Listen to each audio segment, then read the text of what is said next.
Hey guys, ILene Vick here for Teaching About Coloring with ILene Vick. It is Friday, May 21st at 7 p.m. Central Standard Time, and I am live. Welcome to everybody who's planning on coming in.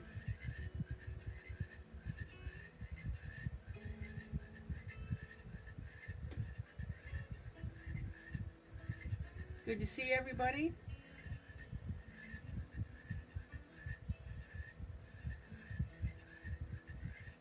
I hope everybody's having a decent day today.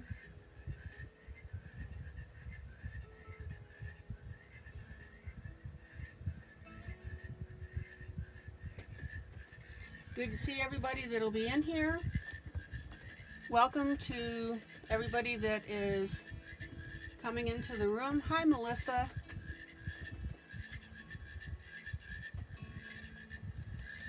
And welcome to everybody who is just observing and watching and learning. Sandra, good evening. Good to see you. You've been coming in kind of late lately.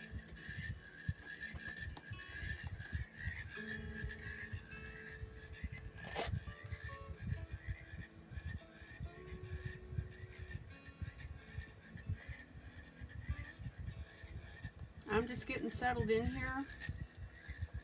Working on the fairy contest. Good. Hi, Ashley.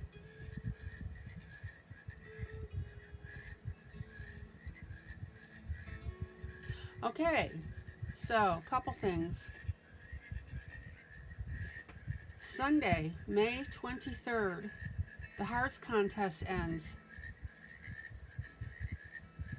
Oh, that's good, Jennifer. Got your yard work done. Yeah, Lila, lots of excitement. Just ignoring it though. Just took a couple pictures to let everybody else know.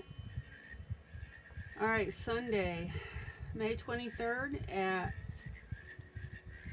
midnight, the Hearts contest ends. Guys, that's a $100 gift certificate. Get your entries in. Remember, it just has to be something that denotes love and friendship and kindness.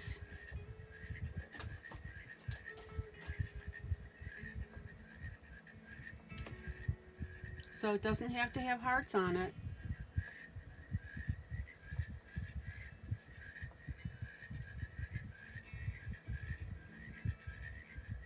And right now, that's the only two contests I'm running right now. I must be slipping. Yeah, it was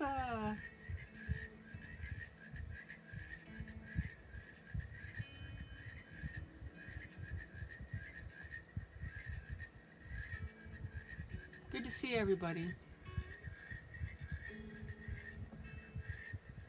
Oh, Mary says beautiful weather. Good, where she is. Ashley says, whoo, made it in on time. Well, as you know, that this always goes to video afterwards, but it's so much more fun when you guys are live.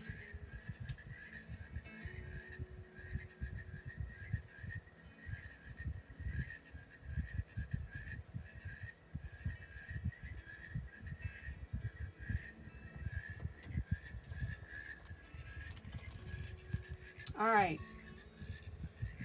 So I'm situated here. Got to get my pencils going.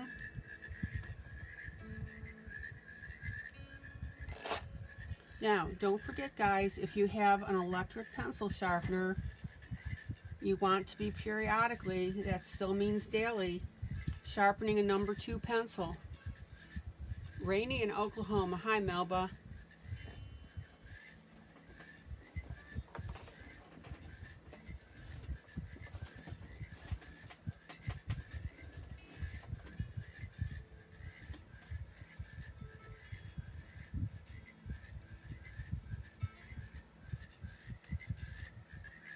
And the reason that you want to do that, guys, Ashley says it's rainy and thunderstorms in Wyoming as well. Listen, you guys, don't send that to Tennessee.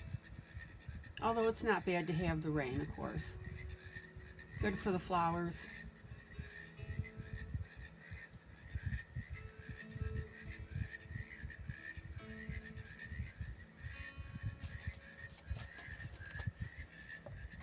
Okay, I'm working on Nice Little Town 6. This is the second image that I'm doing.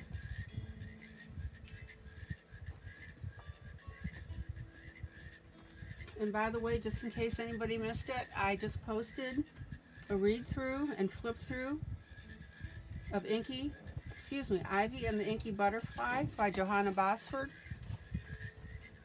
I read through that entire puppy. So that was interesting.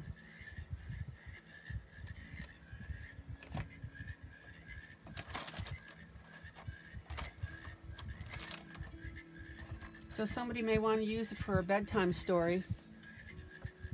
Hello, Stephanie.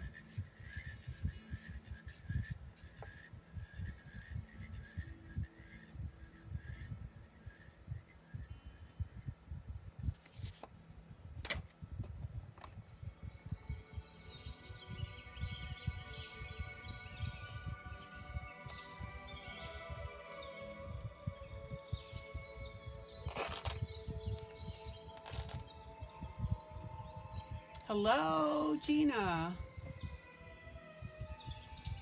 And hello right back to you. You said from Vancouver, British Columbia. Gina, Gina, woohoo!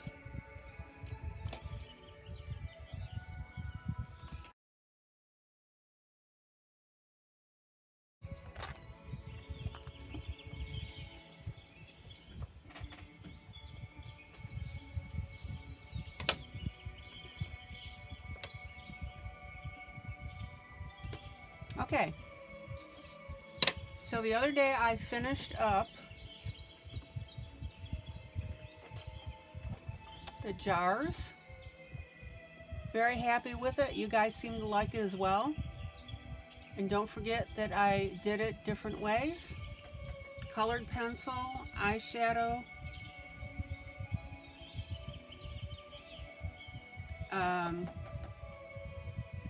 water-based markers, and alcohol-based markers. So we've got that one done. Love doing this. Copied it onto cardstock.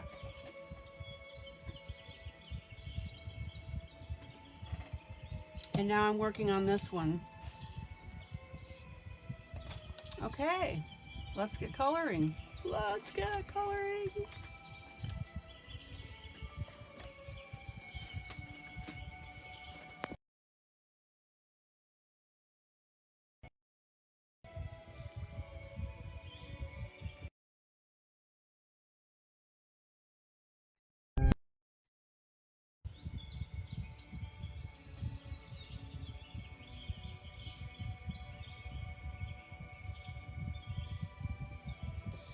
So I'm moving around on this, and I think I'm going to work on the roof water-based marker. Zoom in.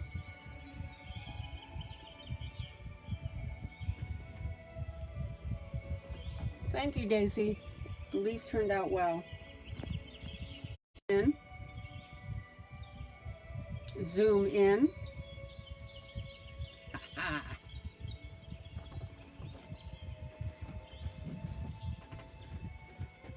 All right, so I'm going to show you a little different technique today.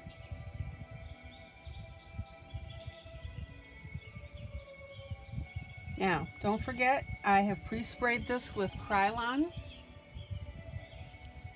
The mouse's tea is getting cold. Yeah.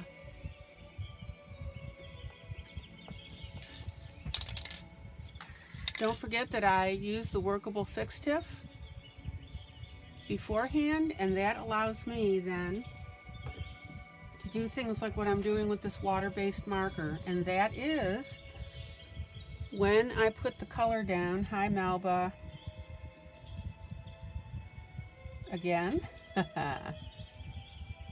Is that I'm going ahead and smudging it with my finger.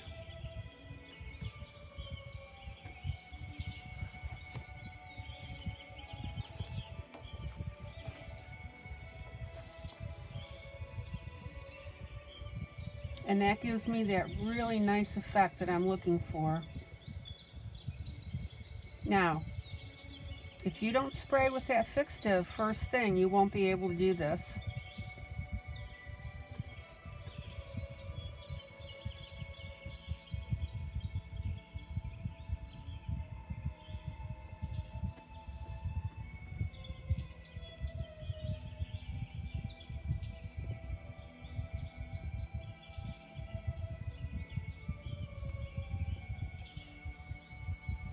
And for those of you that don't have markers, this is perfectly doable with your colored pencil. I'm not going to leave you hanging.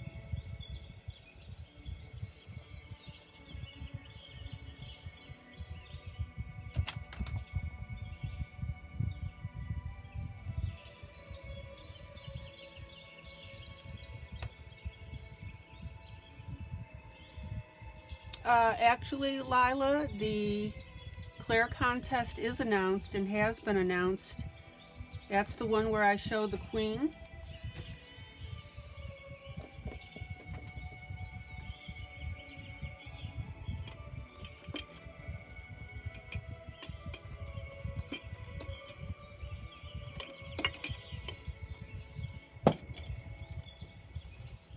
And that's the one where you can win the images from Claire and a $20 certificate.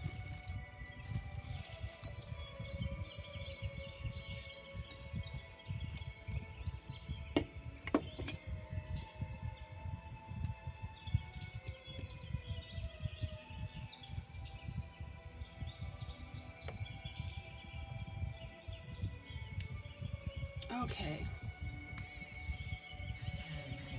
Yeah, all those announcements, all those contests are in the announcements, so pop into that.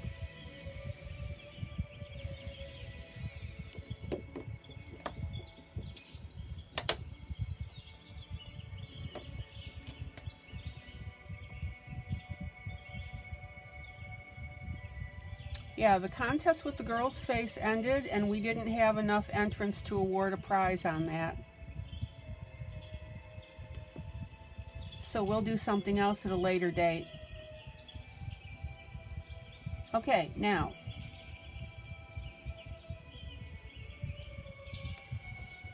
remember, I drew in this portion of the roof. Because that was cut off, I also drew in these bushes on the side, and I also drew in the rest of this curve on the wicker.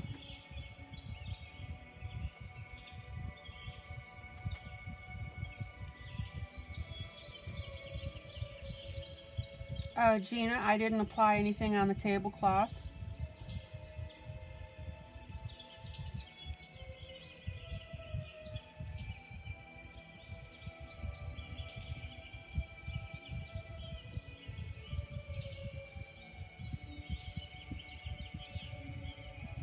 I'm just doing the actual mushroom right now.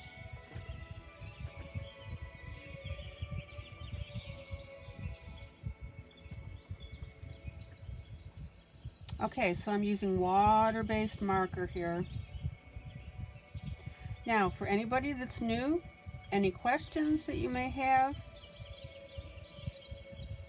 feel free. We got a great group of people that'll answer.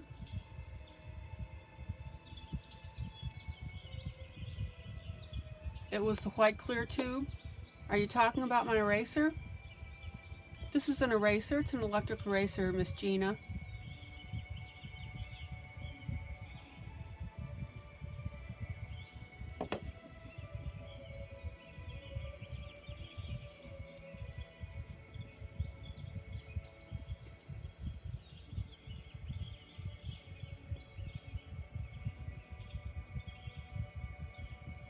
Okay, so what I'm doing, guys, is I'm going through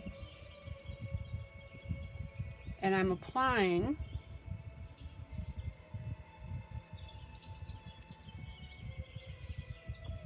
Oh, no problems, Gina.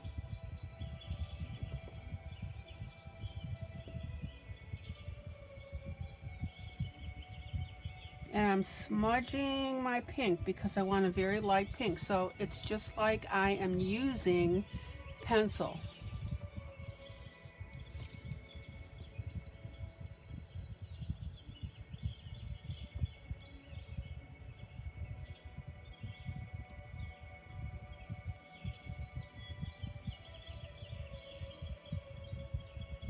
So this is a method that you can use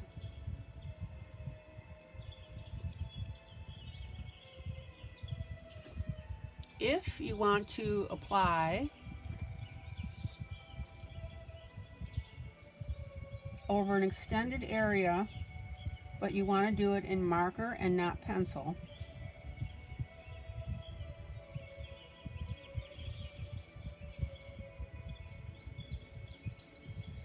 Everybody see what I'm getting to on that?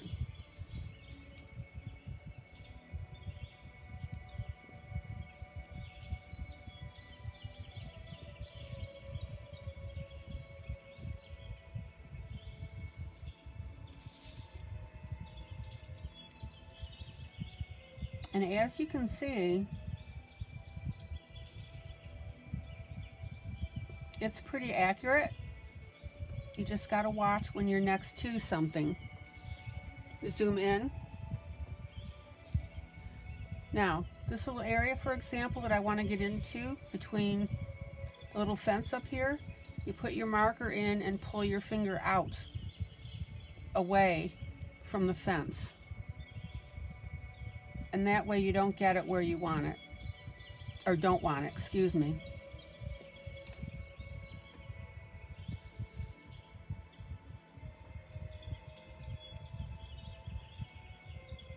And please also remember that when you put your marker down, you've got to smudge it right away. I just found a leaf I didn't color in. Hold on. Hi, Angela. Welcome, welcome.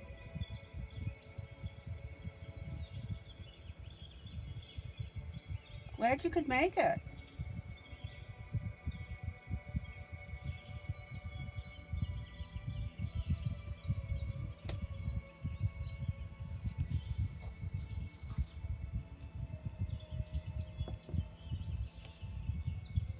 Angela, if you have any questions, no question is out of bounds. No question is dumb or too basic. This is why I'm live. We got lots of good colors in here.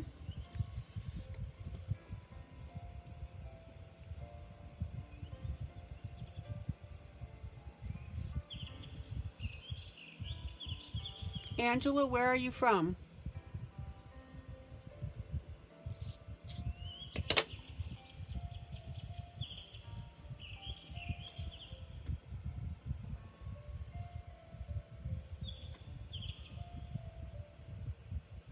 All right, now remember, when you put multiple strokes of your marker, like your water base, it's going to get darker.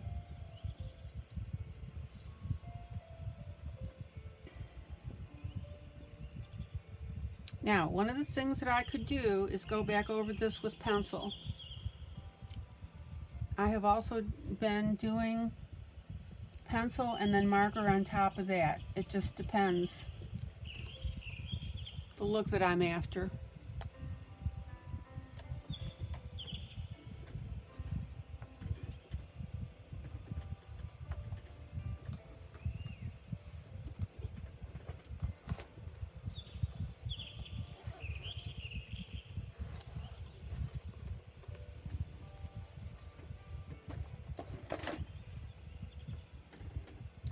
And I'm after a very bold look tonight, so I'm going to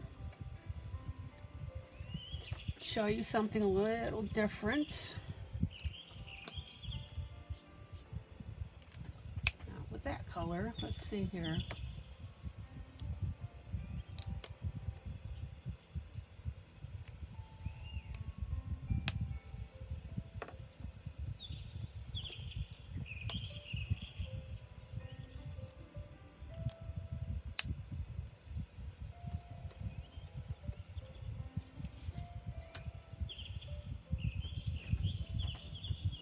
is I'm going to take alcohol marker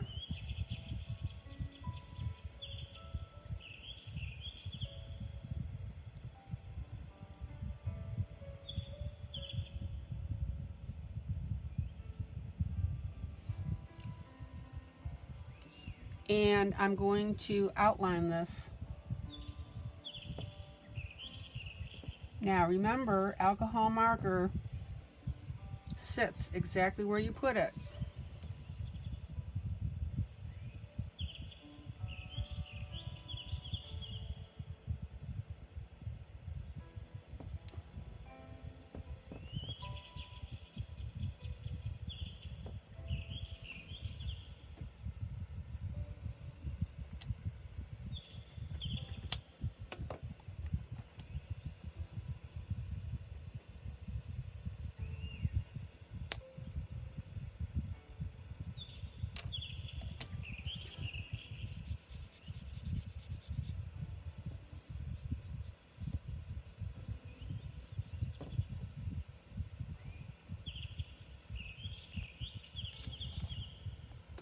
Now, alcohol markers come with a blender, which is this little guy's, the Cali Art.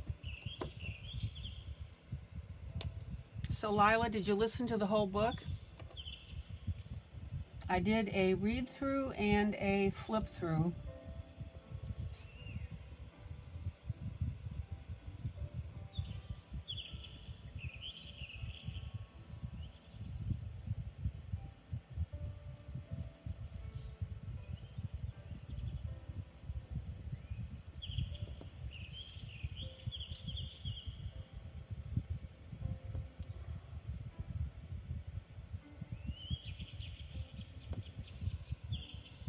Zoom out.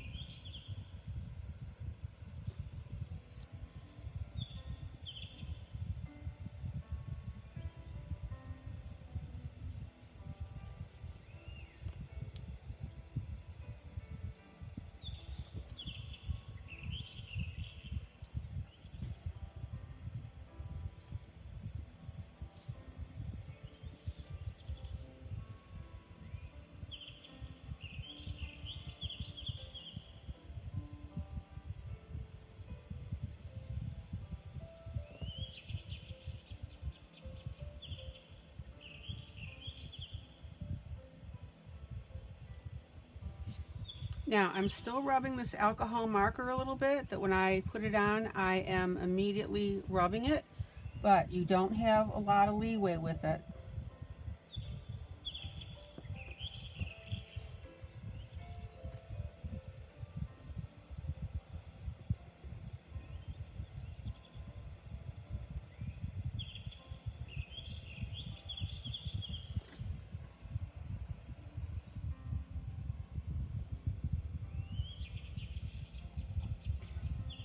Okay.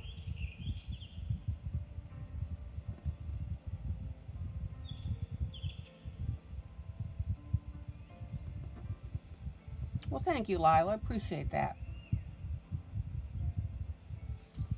I've always been told I should have gone into some kind of voice work.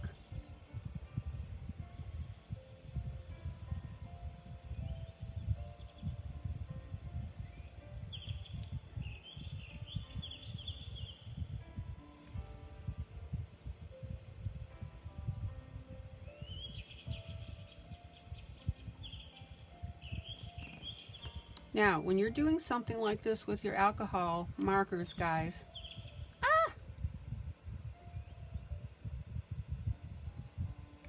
I just stabbed myself with my marker.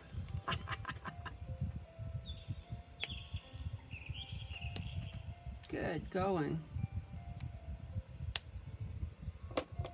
Be sure that you have something in the back. Now, notice the alcohol doesn't go through as much because I've got Krylon on here, but it will still go through. Don't depend 100% on your Krylon, guys.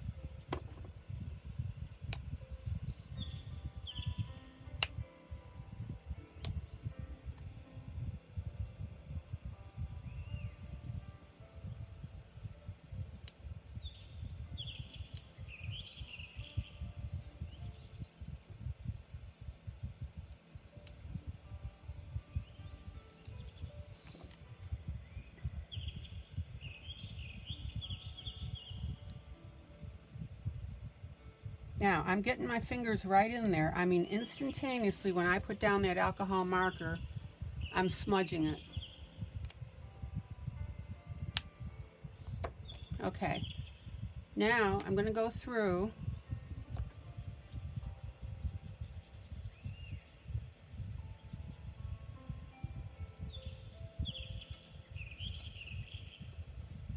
and I'm going to use my blender at this intersection. Everybody see this? So watch. Put the blender down, smudge. Put the blender down, smudge.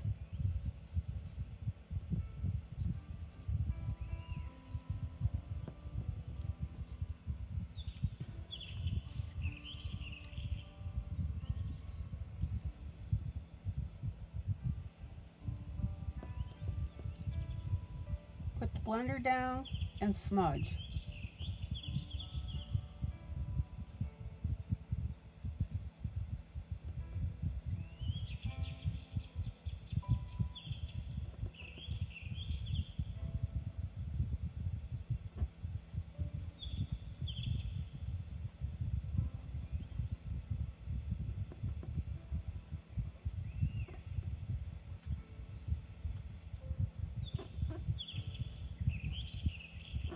Now, the reason that I'm doing this, guys, is because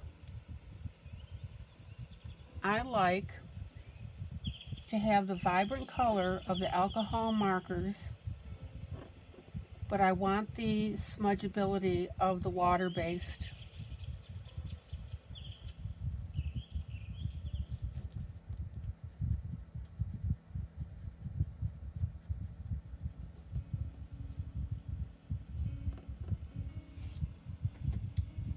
Angela, this is Nice Little Town 6 by Tatiana Stilova.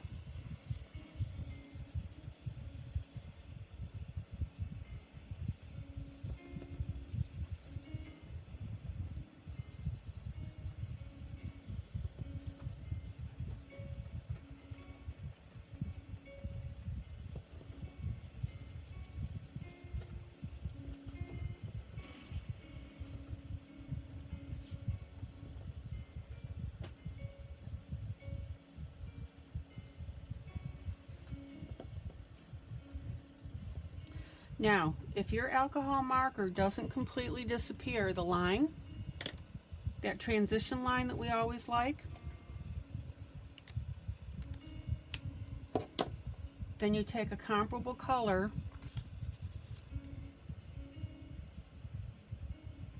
and color over that line. Everybody see that? Zoom in.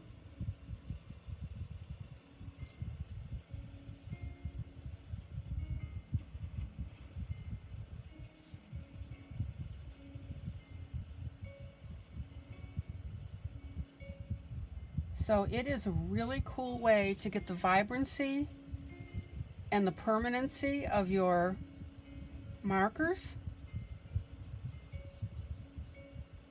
but still have the ability to manipulate your colors. Does that make sense, guys?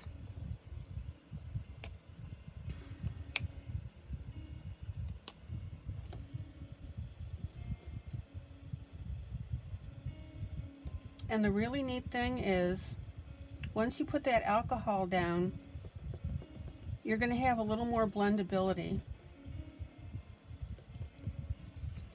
So you can go ahead and put color down and smudge.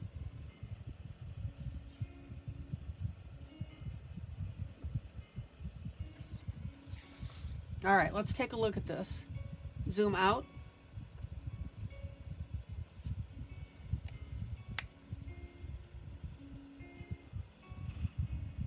Now, every once in a while, you guys ask me about my Cali Arts and why I have colored tape at the bottom.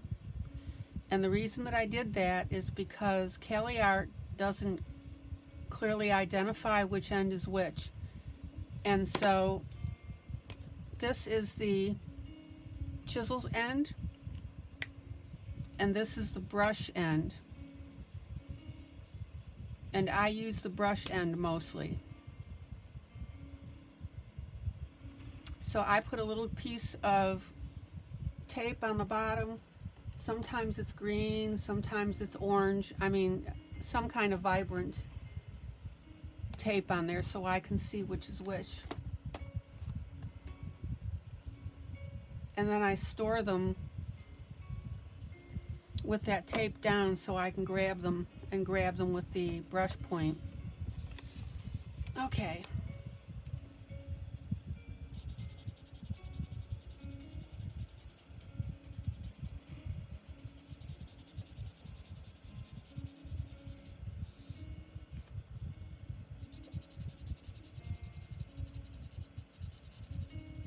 So Angela, did you say where you were from and I just missed it?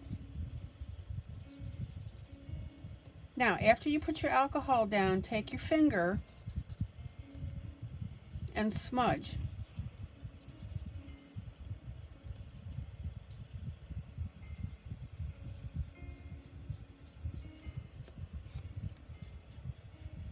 Smudge, smudge, smudge.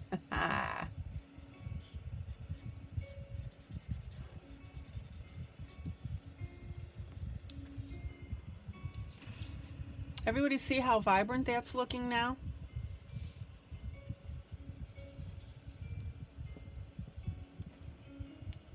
Now, me, I have no problem getting into my artwork. Some people don't like to get their fingers messy. Hey, Melba, by the way, how are you feeling, sweetie?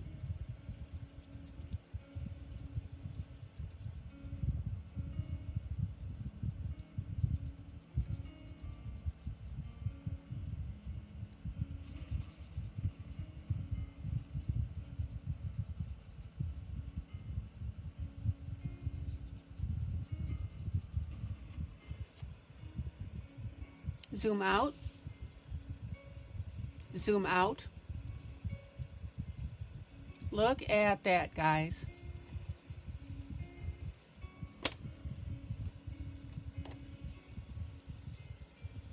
All right.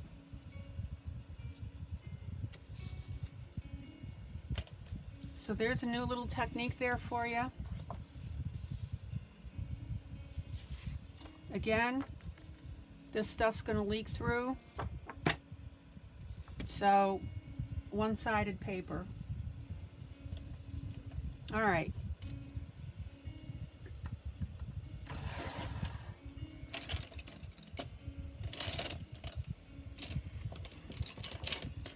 Still drippy nose and runny eyes. Ugh. Oh, gee, that would be fun on camera, wouldn't it?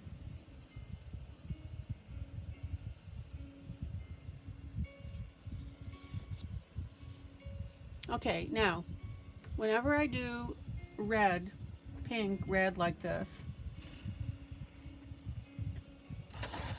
on a mushroom, I like to go ahead and add a little bit of purple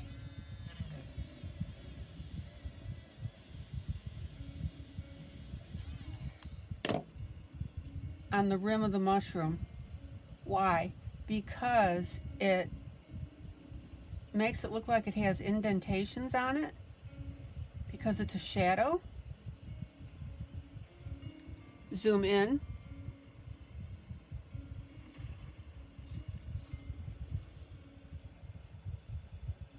No, Melba already did that dance with the COVID.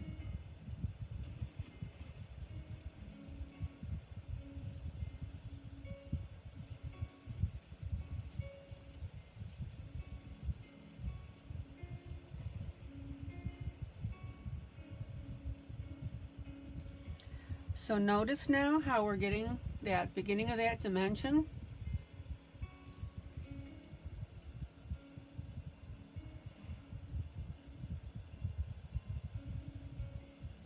With our purple.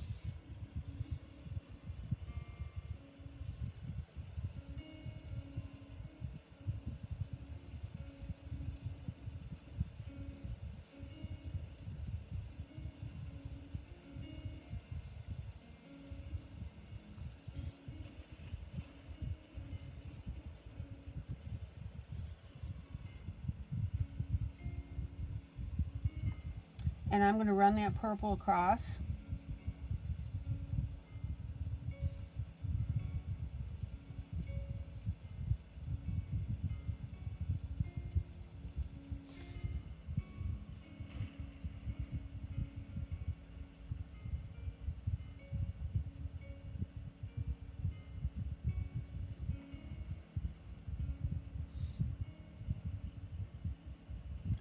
And I'm going to put a little bit of purple on that shading, but not on that fence like I just did. Oh man. And again, welcome to all our new members that are watching. Welcome to those of you that are watching and not in the room.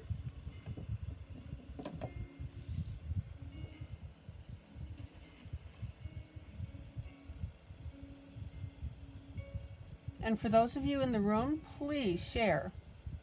Click on that share button and share it to your timeline so other people can enjoy.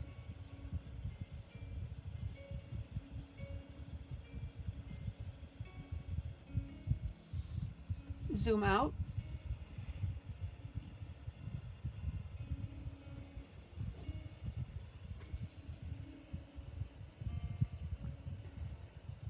And that was a good thing, Melba, when we met, wasn't it?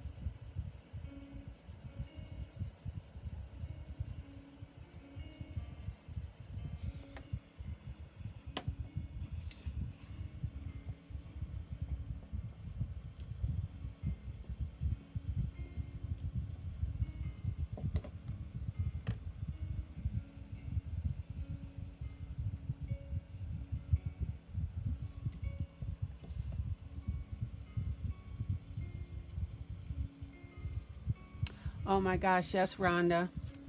We've got talented, talented people in here.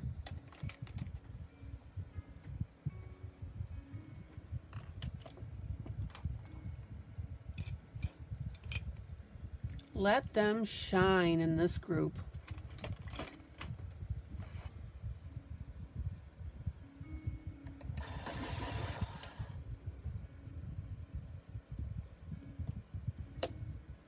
Okay. Oh, Melba, thank you so much. My gosh, you're embarrassing me, but thank you. Well, Melba, you know, the feeling's mutual.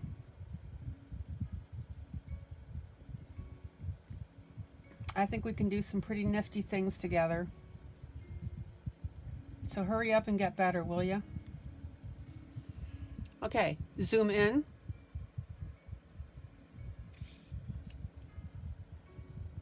All right, so now I'm taking a little bit of black.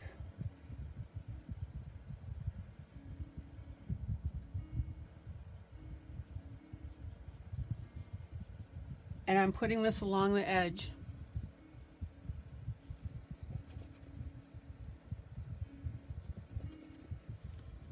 Now, what that will do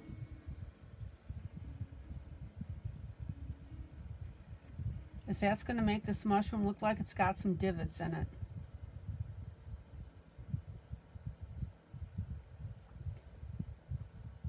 So see how I'm curving this around? Zoom in. Zoom in.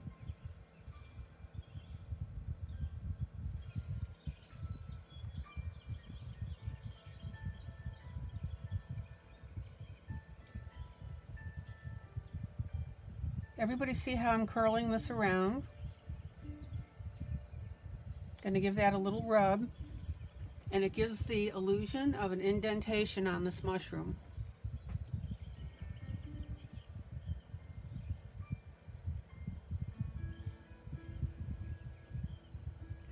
So the trick is, you want your red, you can throw in a little purple there, and then pop in a little bit of black on your edge.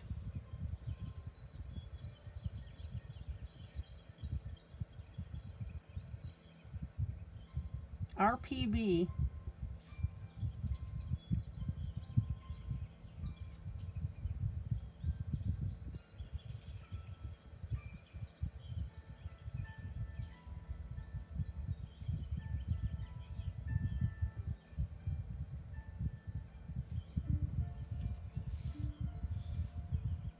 Zoom out, zoom out,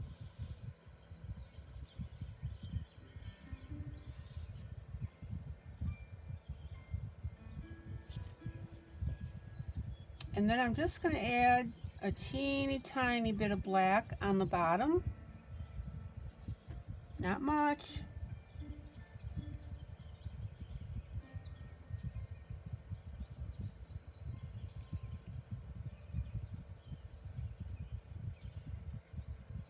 And a little bit of black underneath this blanket.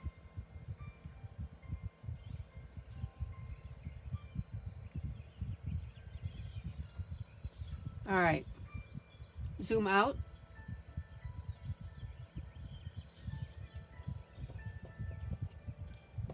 Now, if you are new to coloring and shading, I don't want you to be overwhelmed at all, because once you know these steps, it is very straightforward. It really is.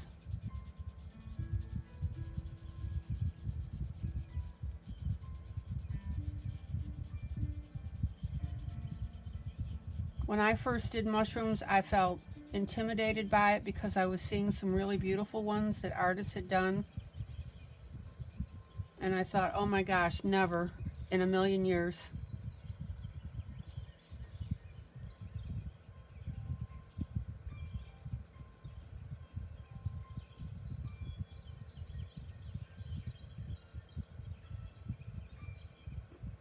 Okay.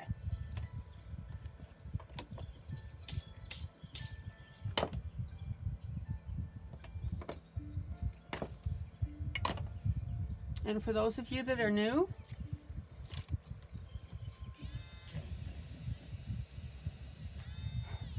I like to keep my areas tidy.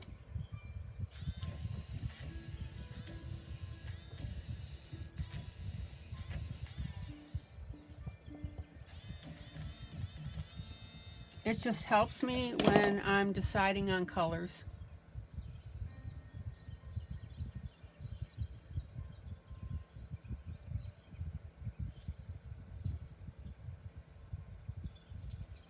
All right. Zoom in. Zoom in. And I'm also going to take a little bit of purple and shadow underneath the footies.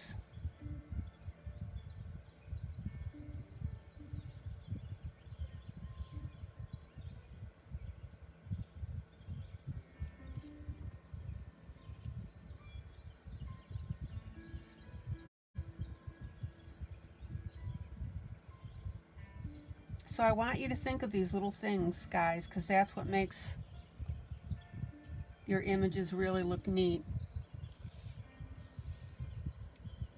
Okay.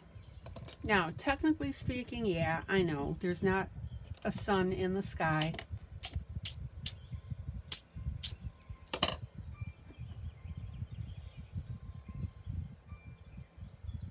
Zoom out. Zoom out.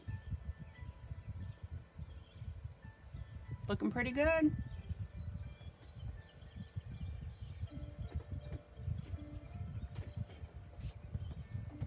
Okay.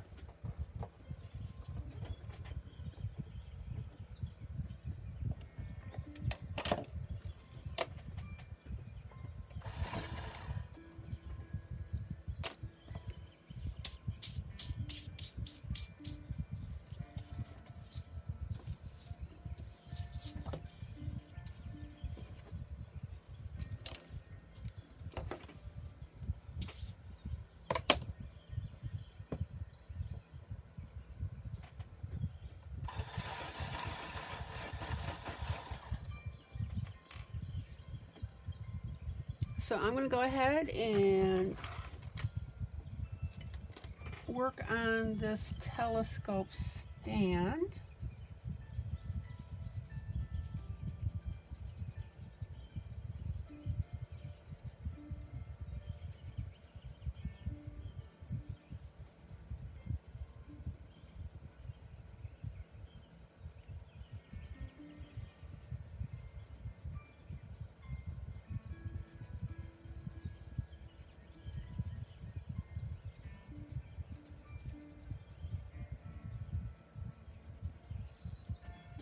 Zoom in.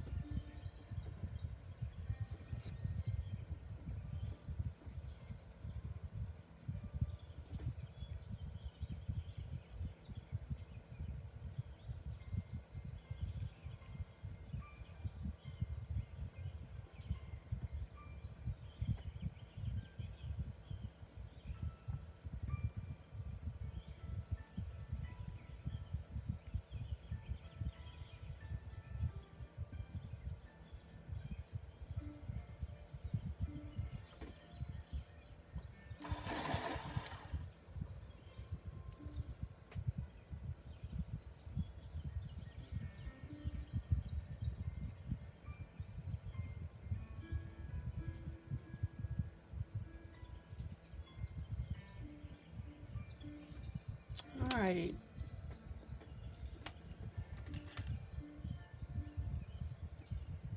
So I've got a light gray here.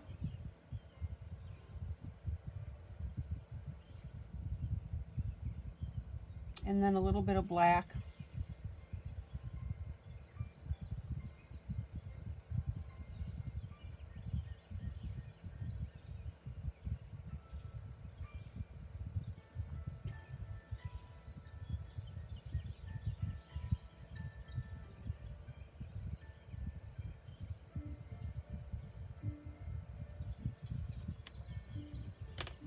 And we'll go ahead and smudge that just a tad.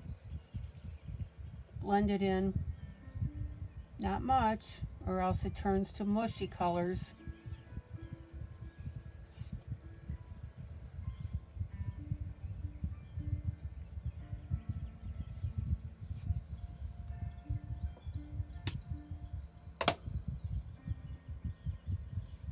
And then I'm going to throw a little bit of black pen on the ball joints here.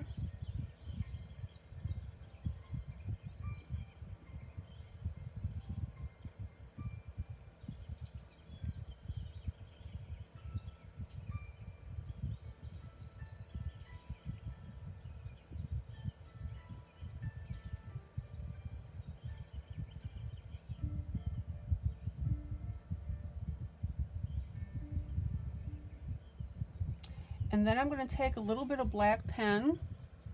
I got to clean your point when you do this frequently. And I'm going to take a little bit of black pen and I'm going to add it on top of the leg of the telescope.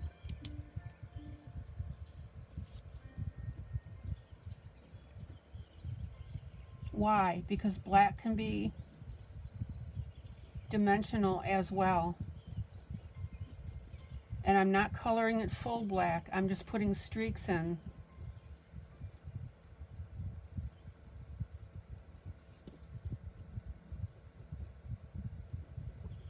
That's a little trick there for you.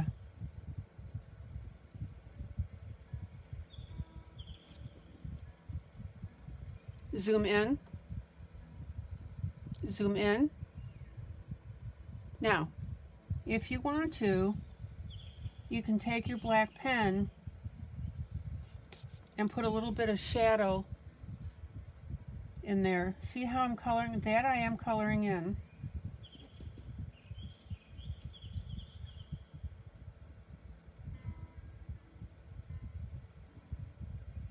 And that's going to give you a little bit of dimension there. So everybody see that from here to here? I've colored that in.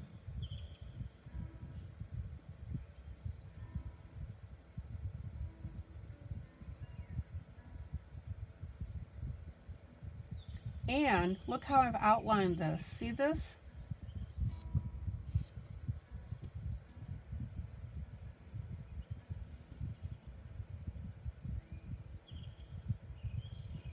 So there's another little trick there for you guys. And in between I'm cleaning off my pen point. So see how cool now that telescope is looking because I'm re-outlining it again.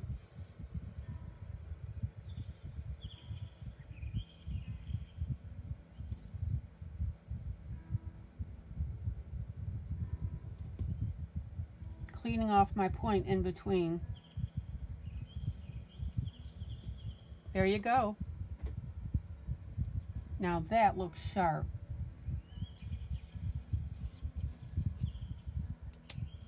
Zoom out.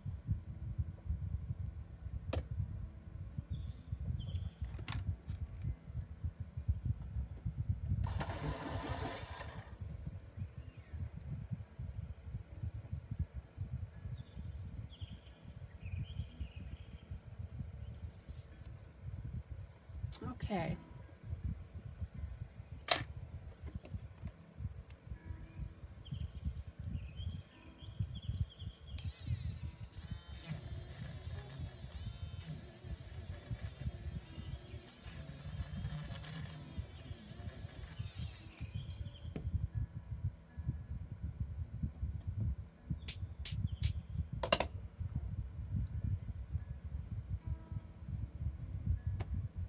Let's see what we can do with this telescope now.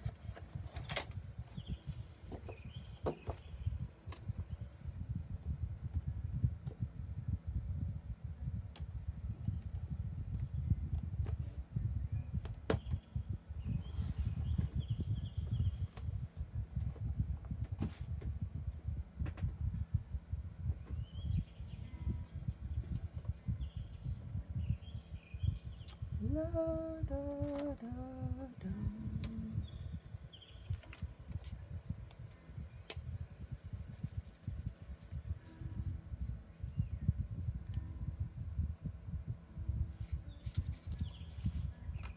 Okay.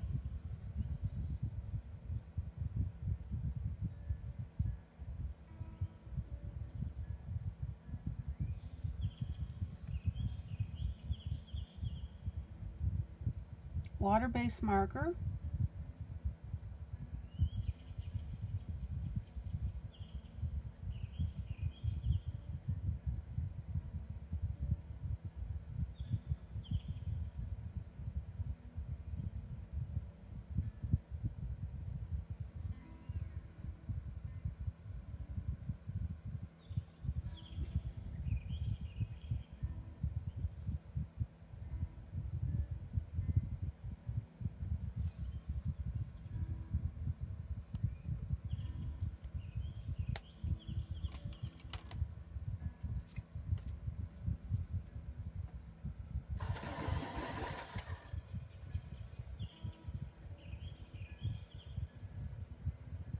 And a little bit of brown.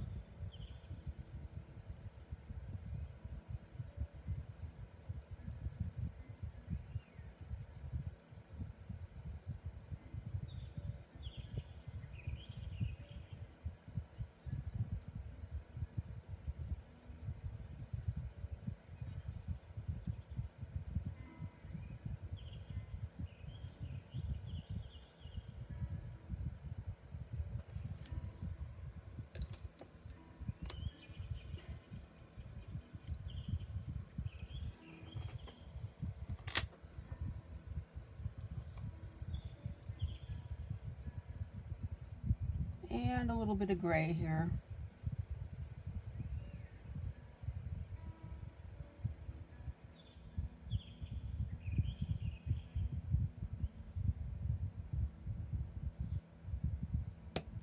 Ah.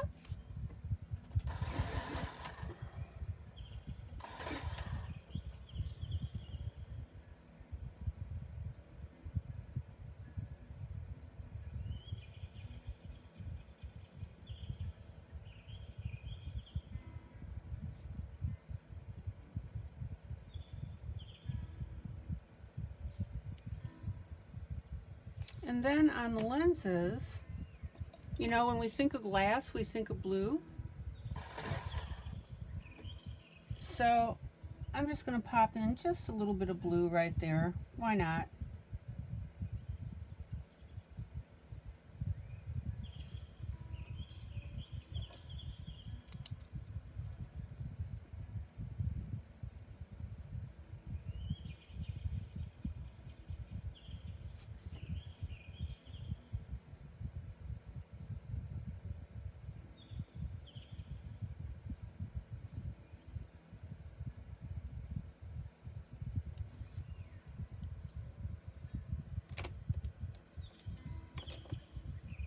And I think I'm going to expand this brown just a little more over this orange, just to tint that up.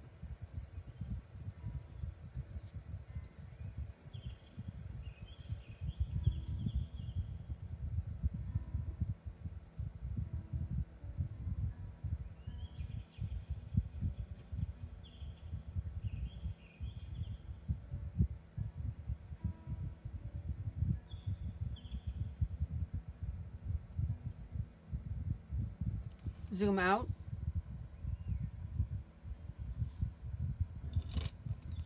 Now, when you're coloring something like this, you need to make a couple of decisions what you want to emphasize. So, I'm not super big on emphasizing, per se, the telescope. The emphasis point is on the house, and we've got the sky, and then you'll start seeing the other items. And as I've told you before, you want to have each thing stand out in its own right,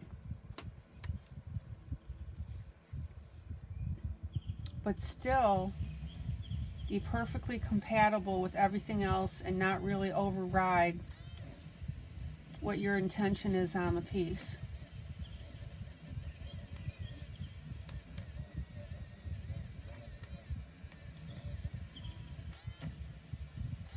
So when you color something, guys, you need to initially think about what's going to be emphasized and what isn't.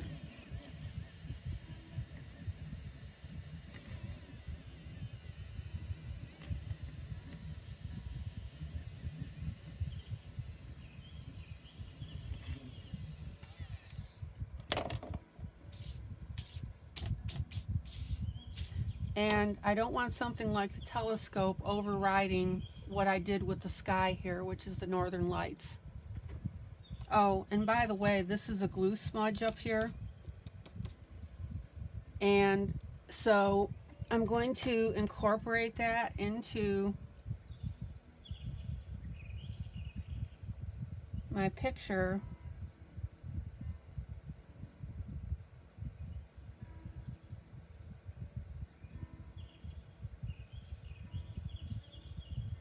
And make it look like something that's flying in the sky that the mouse is looking at.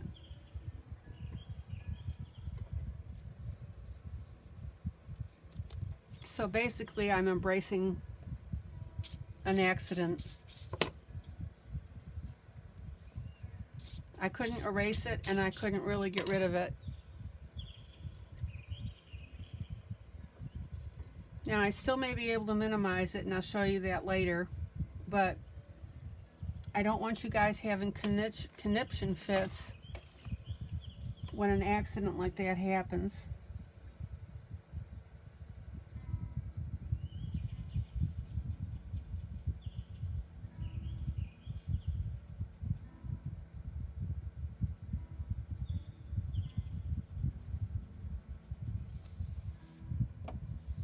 Embrace, embrace, embrace, guys.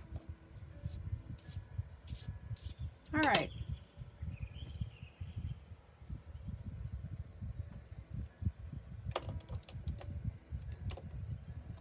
So I'm kind of in the mood.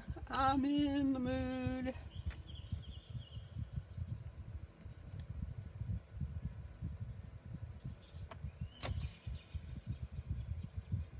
I'm going to go ahead and do some blue jeans again.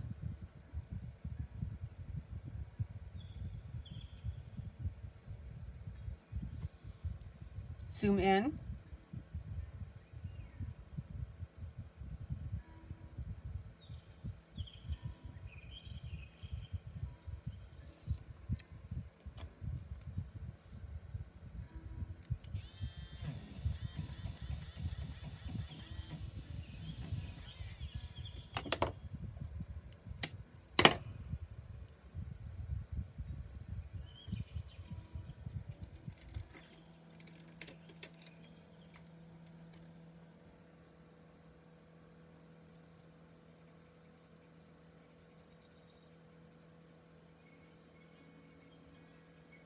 Oops, didn't mean to do that. Hold on.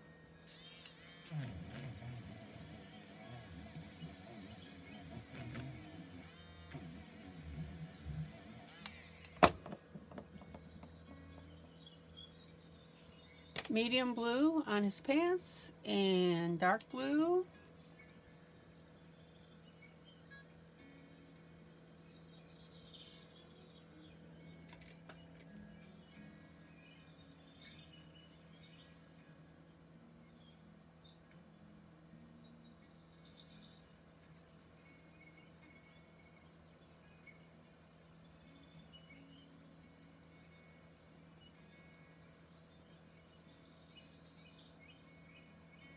And you know that I'm all about adding little extras here, for example, these creases. So we'll go ahead and add that on his pants.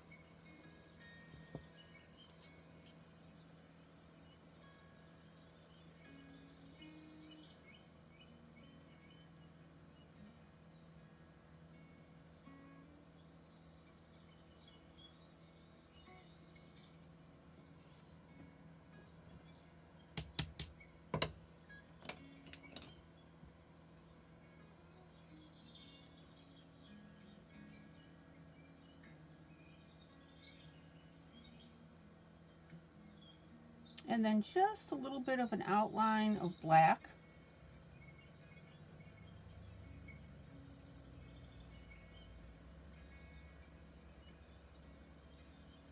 Going to give that a little pop here.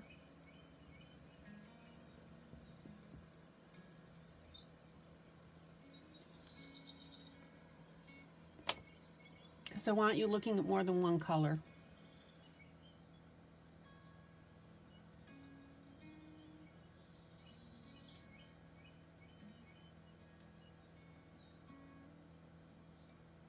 But I'm going to mute that black again with the blue. Okay.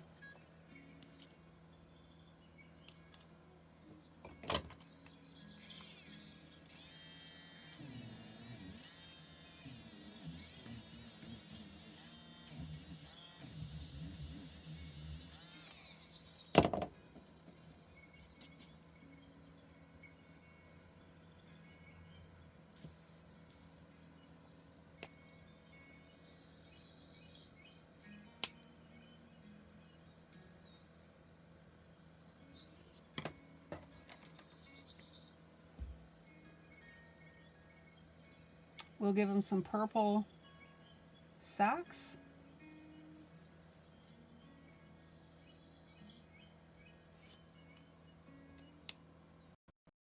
Looks like I missed a spot of the roof between his pants. Get that. And then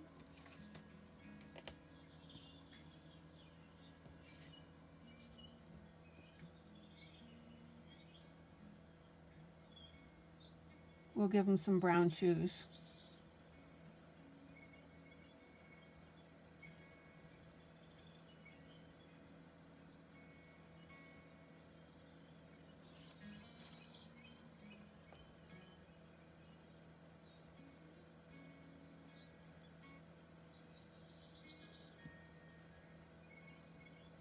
Now, even with those brown shoes, guys, we'll go back and take a little bit of black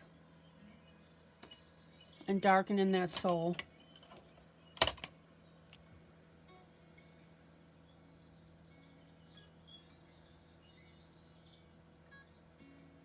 Just one of those little extra touches. Okay.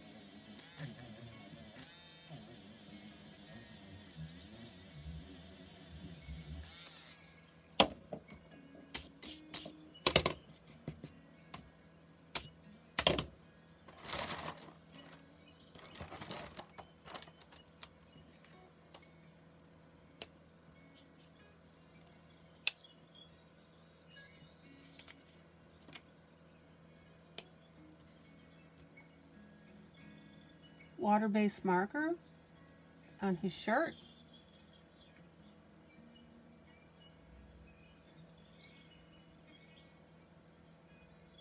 Very little streaking because of the Krylon.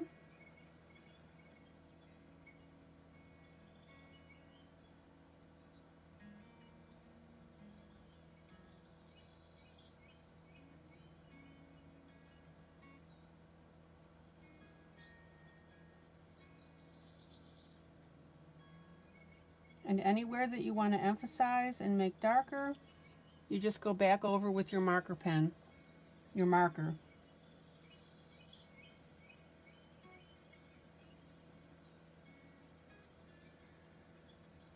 So we can still get in some of that shading.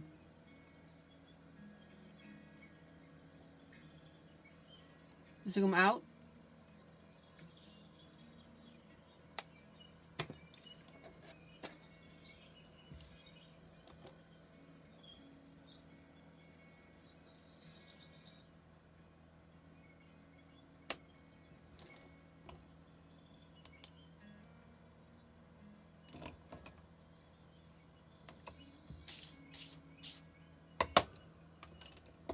Okay.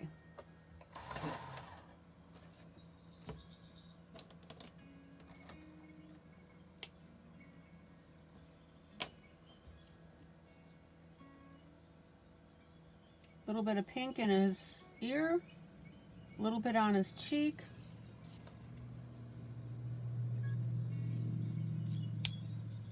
Because we have a very cheery mouse.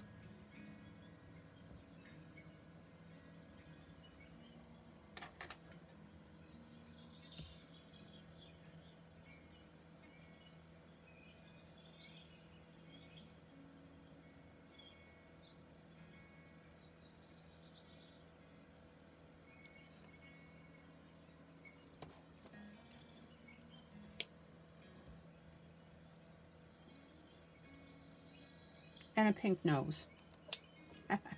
Can't forget that. All right.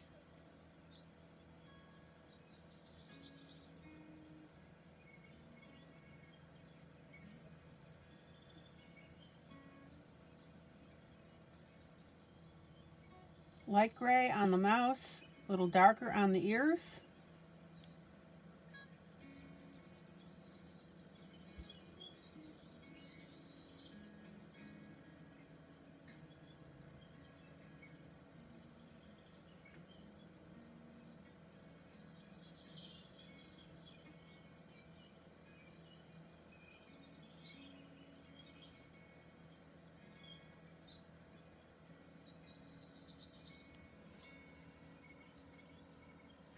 Looking pretty good there.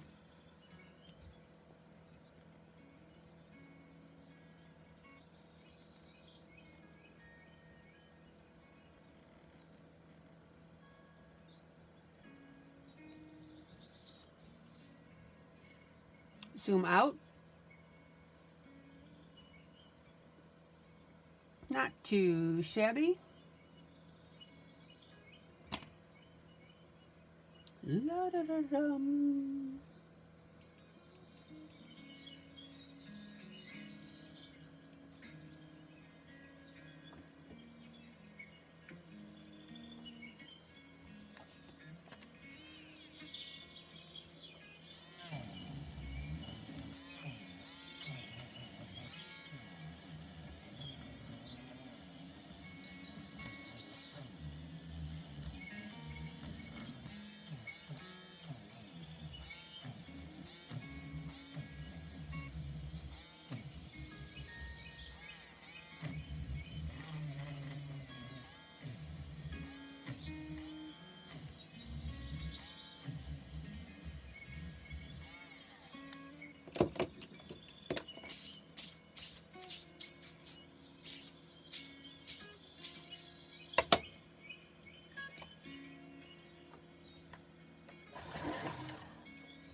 All right, zoom in, zoom in, zoom in.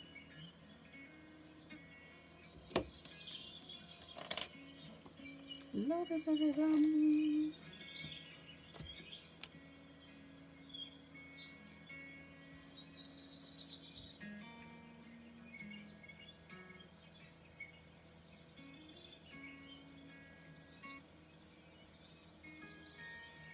I love this little picnic here.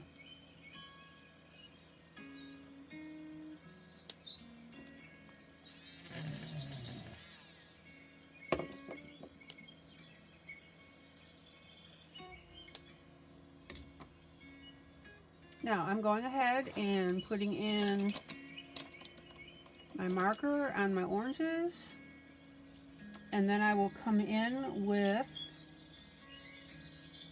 what? My backwards C, right? Zoom in.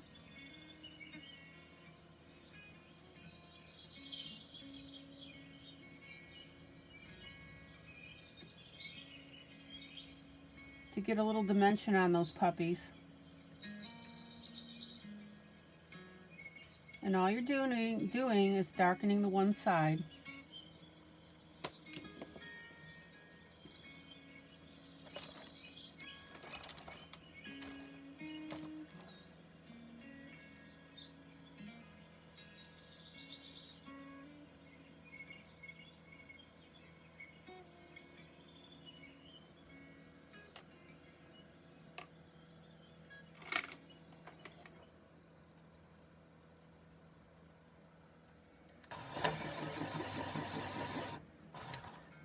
Now, I don't know what these things are here. Maybe little nuts or something.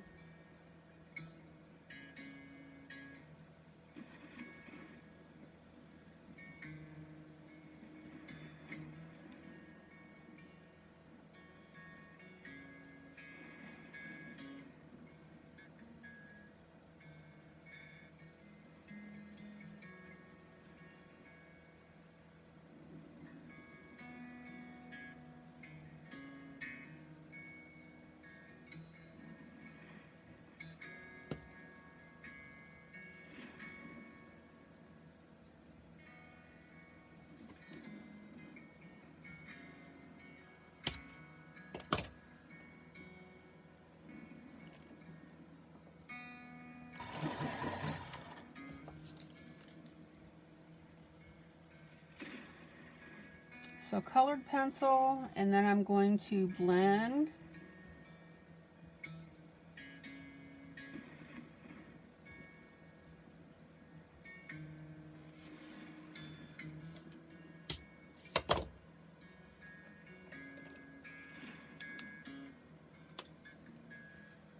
And then I'm going to come back in,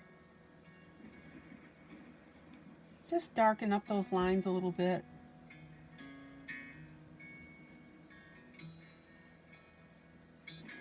That way they won't get lost.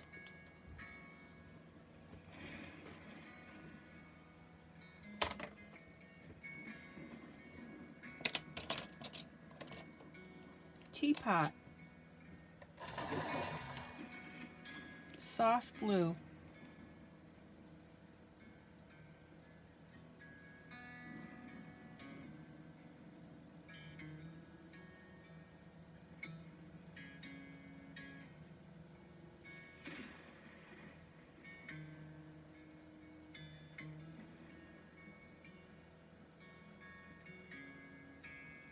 Shading underneath the spout.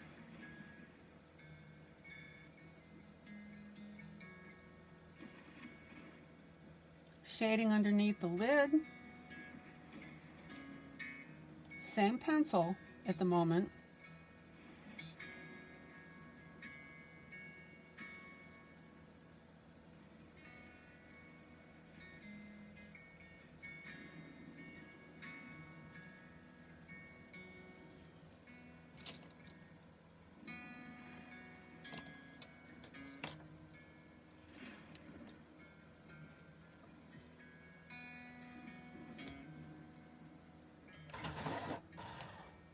And then come in with a little darker blue. And I'm going to highlight that shading. Remember, you don't have to color everything in the same tone, right?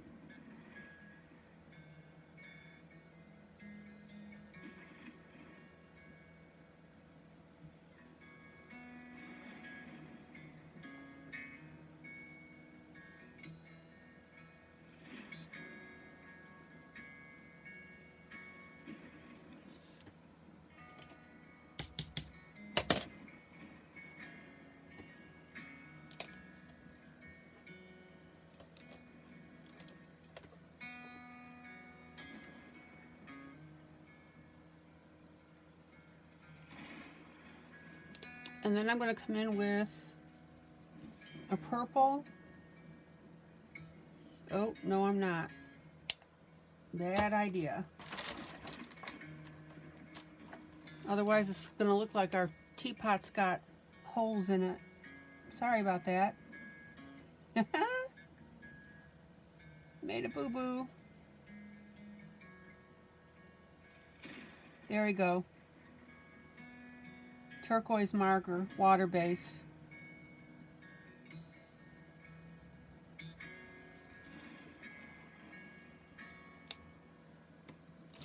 Zoom out.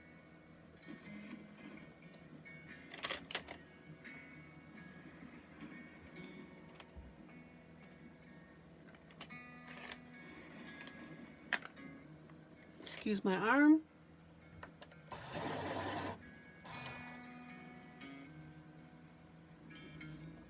Turquoise cup.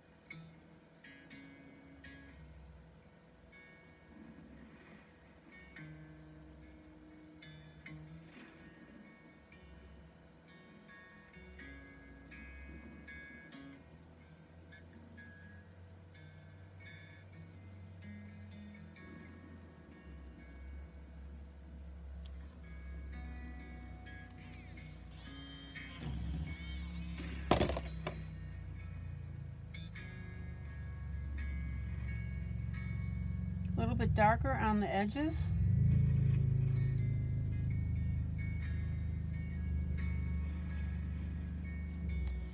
And zoom in. Zoom in. A little bit of coffee or tea, whatever our Mr. Mouse is drinking. There we go. Sweat the details, guys.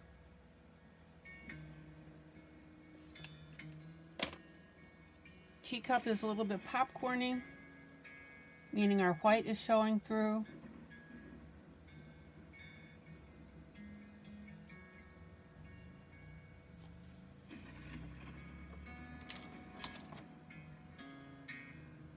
And then I'm going to take a little bit of marker and edge the teacup and shade that in.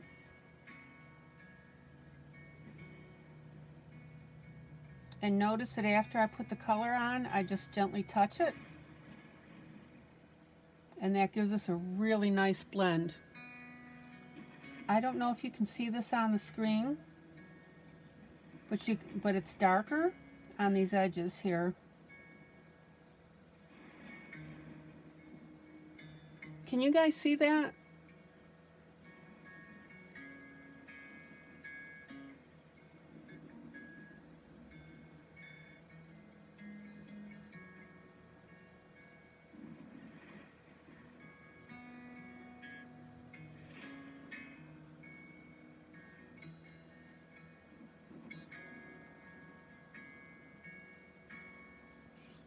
Zoom out.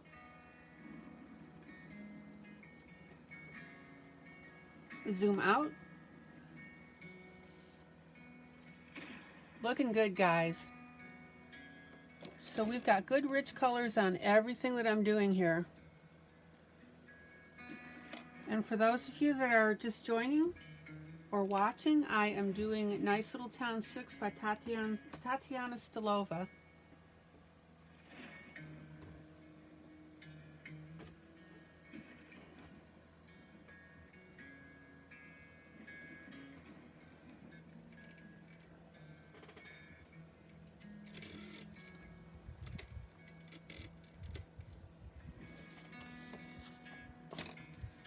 All right.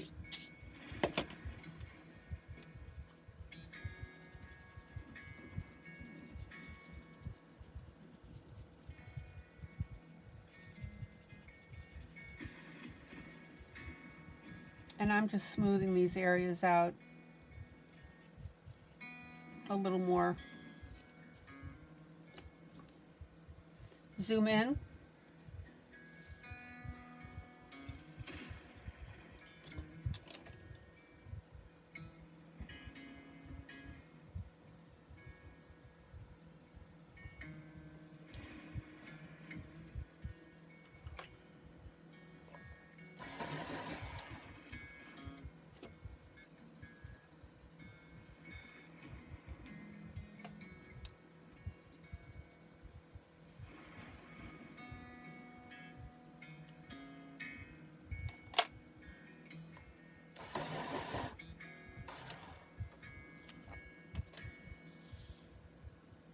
All right, now I'm going to go with the traditional checkered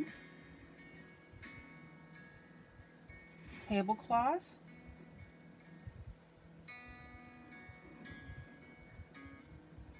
And if I use the right red, I can get away with this.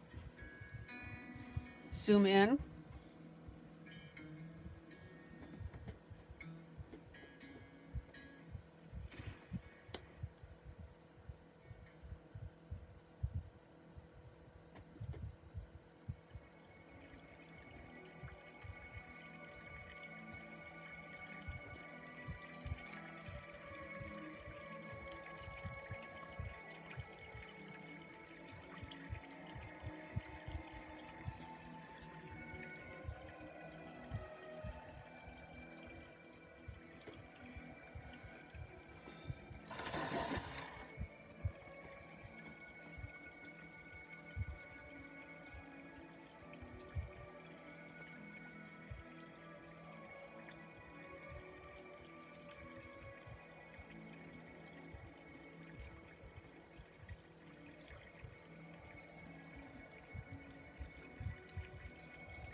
You know, red and black tablecloths are so ingrained in people's minds that as soon as I suggest this is what this is, by the way I color it, your brain is going to fill in the image and it basically make it look what it should be.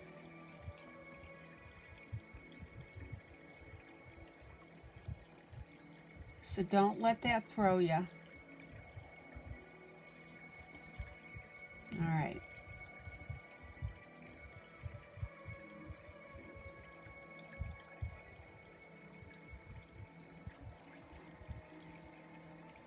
I think we got her.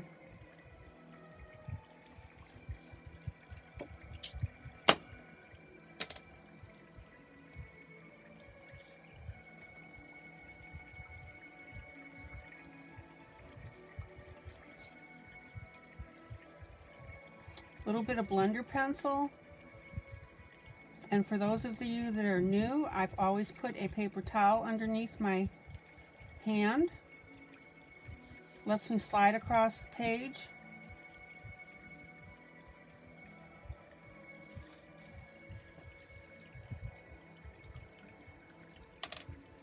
And doesn't smear my work.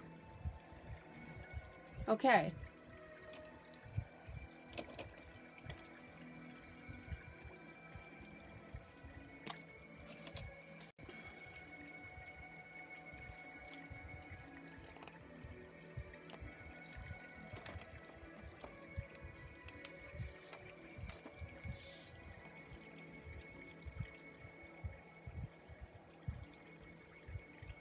So for my black part, I'm going to go ahead and use my pen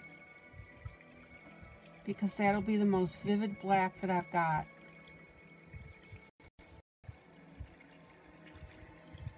Rita from Guatemala. Hi Rita. Good to see you.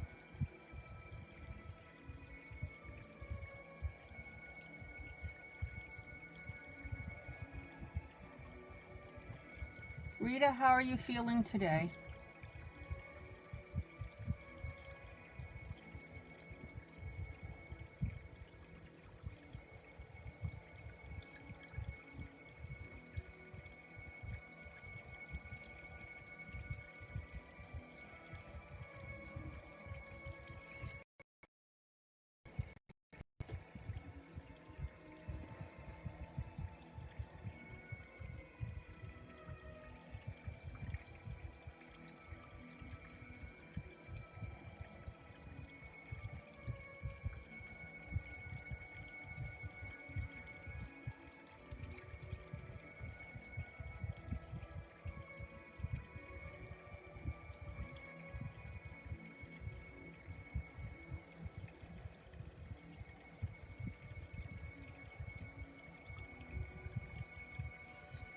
All right, now notice guys, how beautifully this tablecloth is coming out.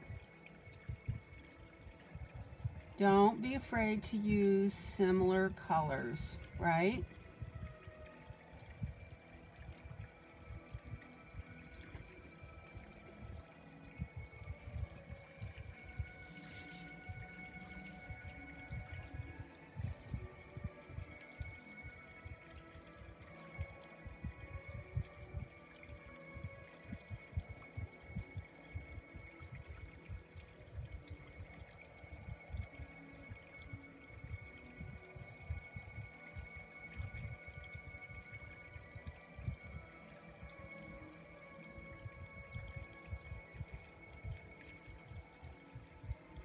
And again, guys, check out how this black pen is making the black in this tablecloth. Oh, good, Rita. I'm glad you're doing better. Hello, Kathy.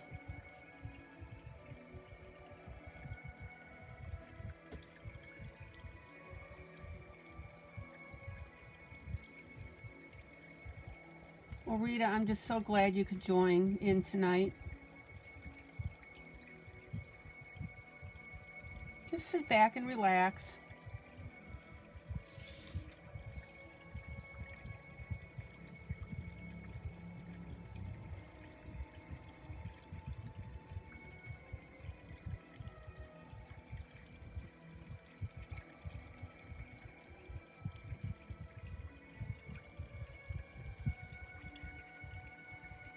Of course I'm going to ask Rita. You're one of our own.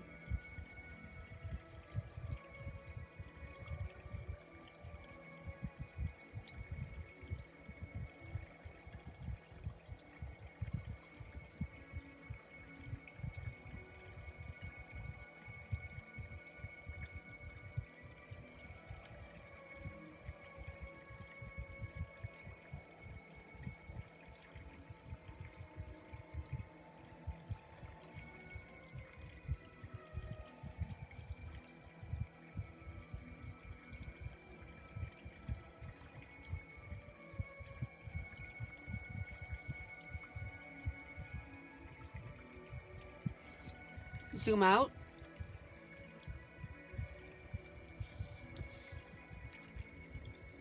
Kathy, Kathy, woohoo!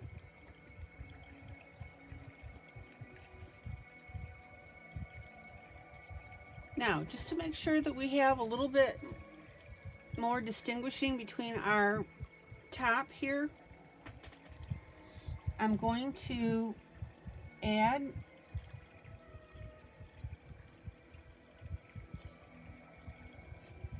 a black edge around the outside, right?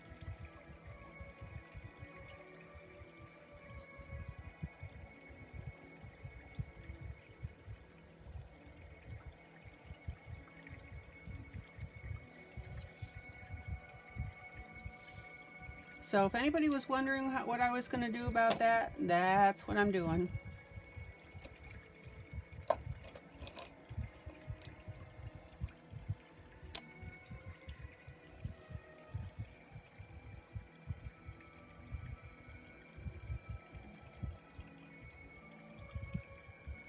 And I'm going to go ahead and use a Sharpie to do that.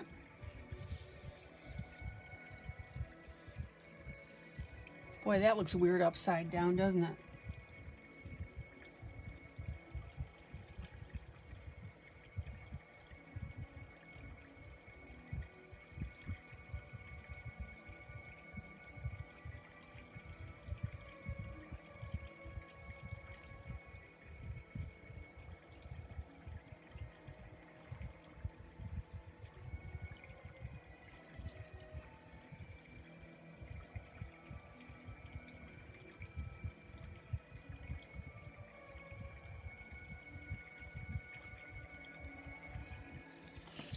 There you go. Zoom out.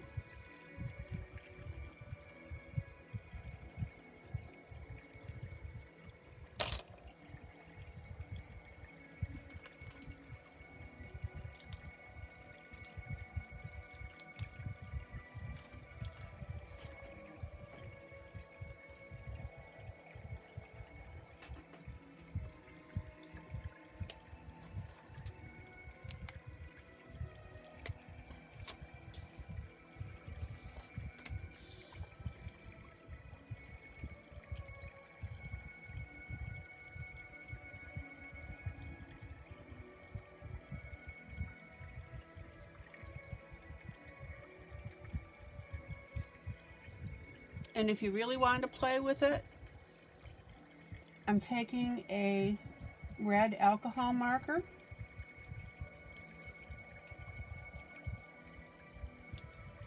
and touching up these red squares just to brighten those puppies up a little bit.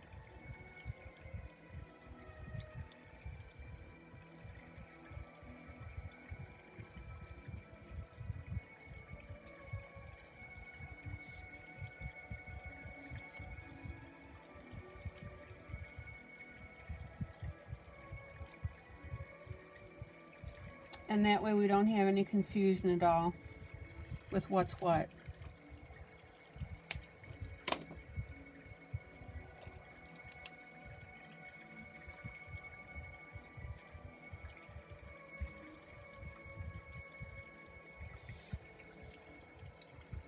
Zoom out.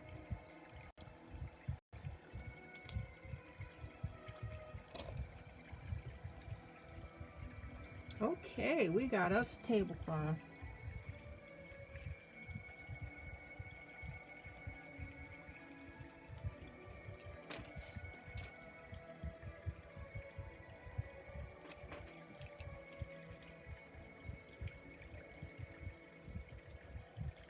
Now, I hope what you're noticing is as I'm doing these elements, I'm doing them in very rich colors.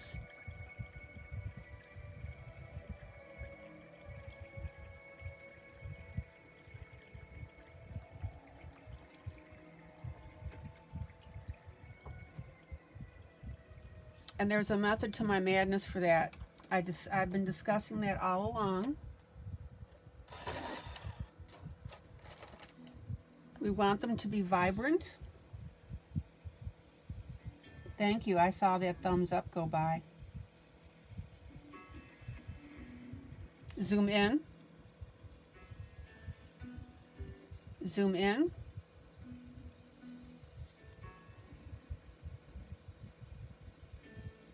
All right, green pencil,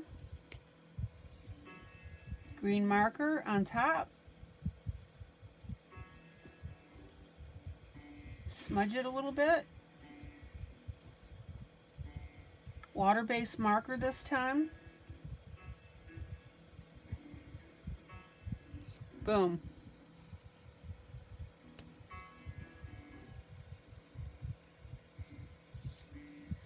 Da-da-da-dum.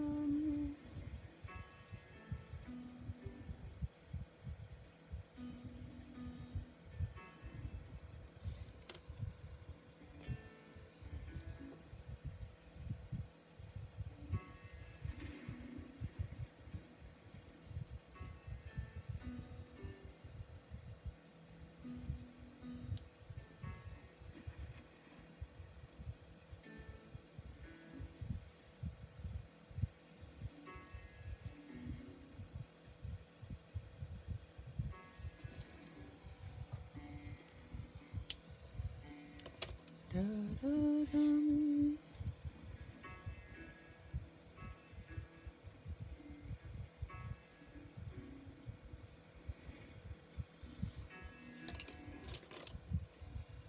All right, now, vibrant colors, distinct, but coming together beautifully.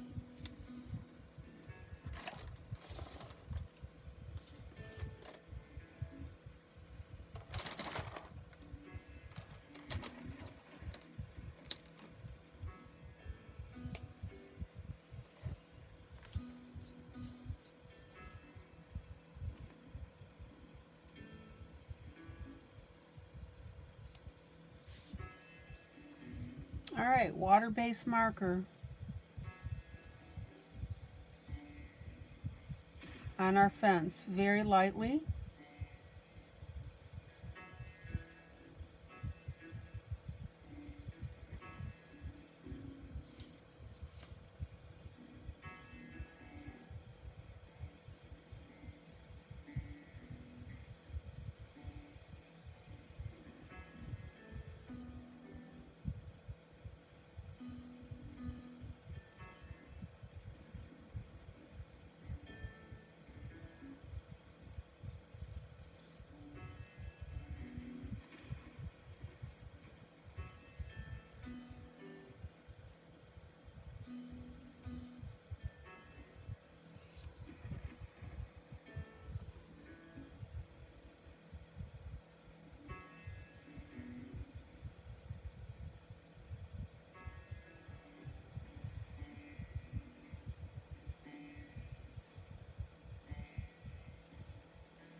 And then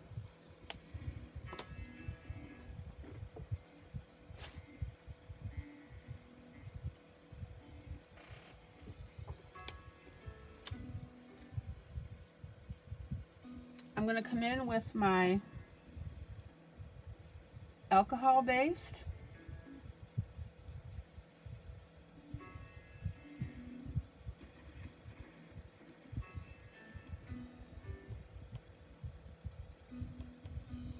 And give that a little bit of texture.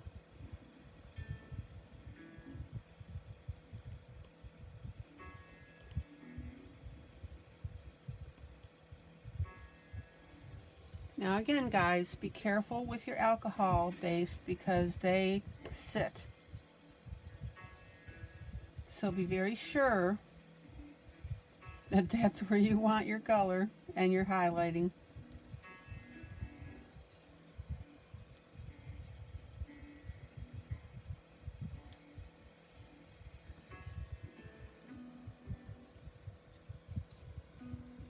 But don't be afraid to use your alcohol based on top of your water based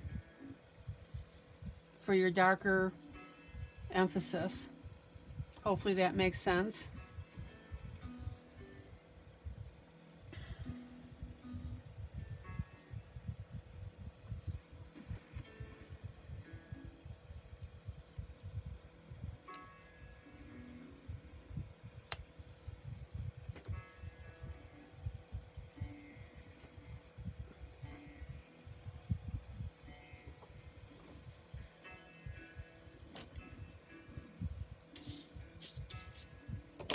Zoom out. And if you have to fill in any little gaps,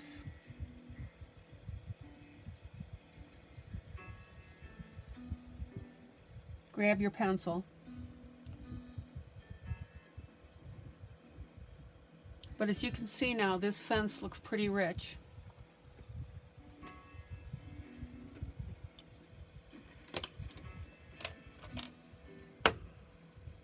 All right.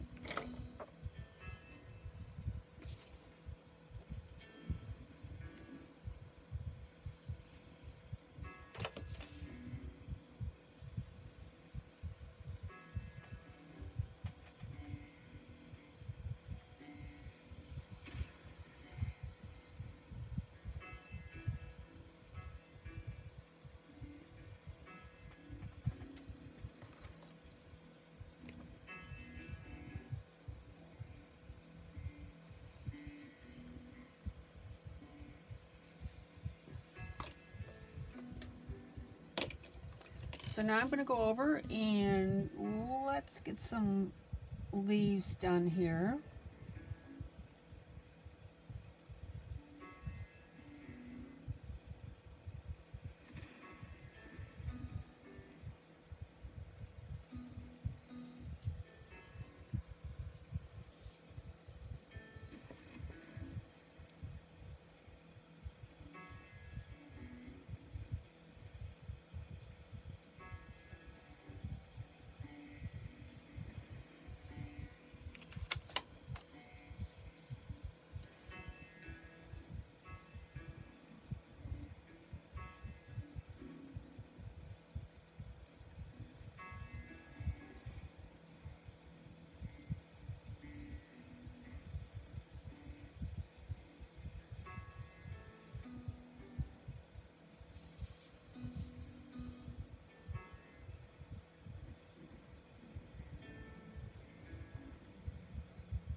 Zoom in.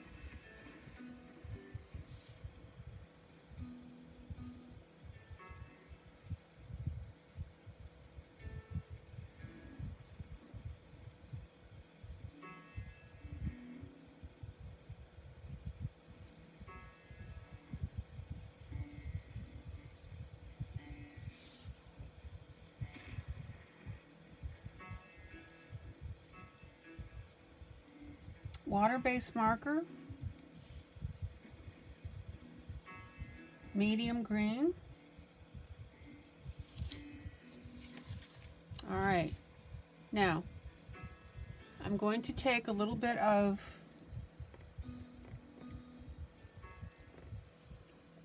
brown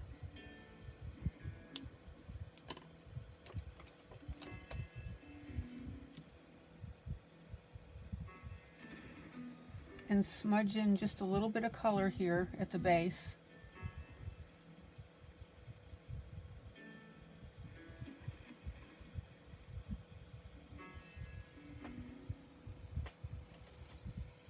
And that's going to do a combination of giving me a nice shaded piece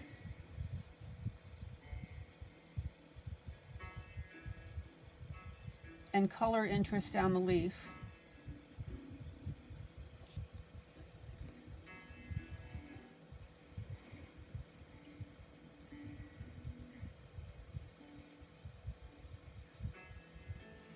Guys, don't be afraid of your colors, okay? This is actually a yellow ochre by Castle Arts.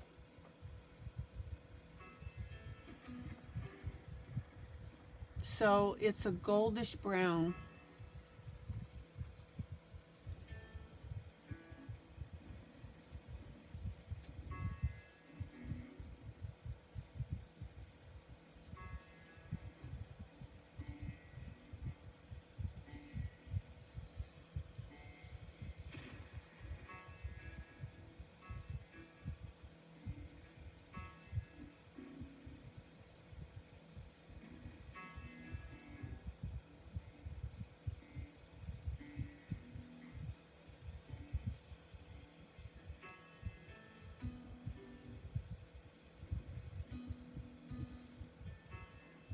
And again, these are two sets of colors that are familiar to everybody to see on leaves. Nothing exotic here.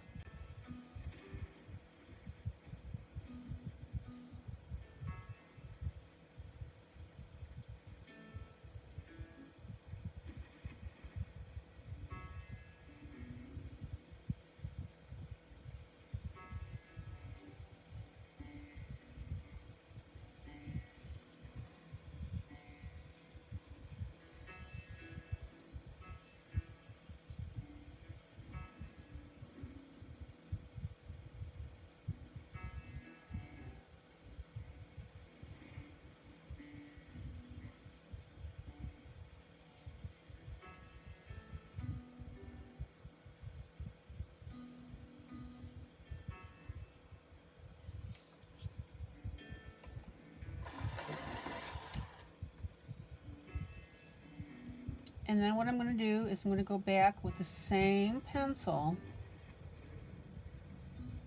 and I'm just going to emphasize at this base a little more.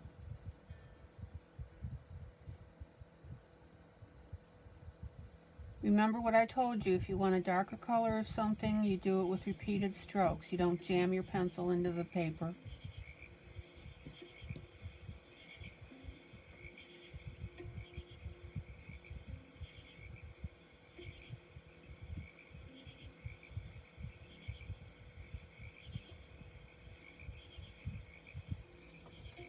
Alrighty, zoom out. Everybody see how cool that looks? Now, if you don't like the color combo, use something different.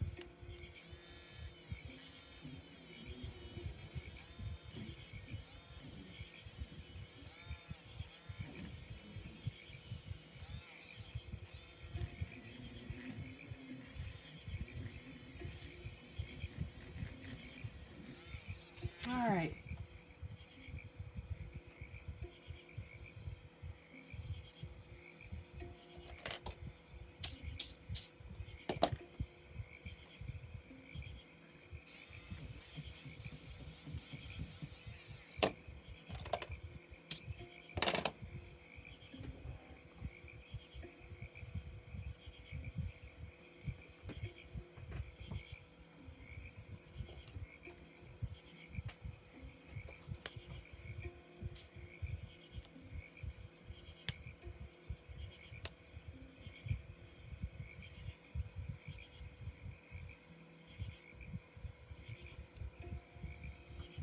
zoom in. So we've got a lot of pinks and reds here. So I'm going to come in now, alcohol marker with my orange.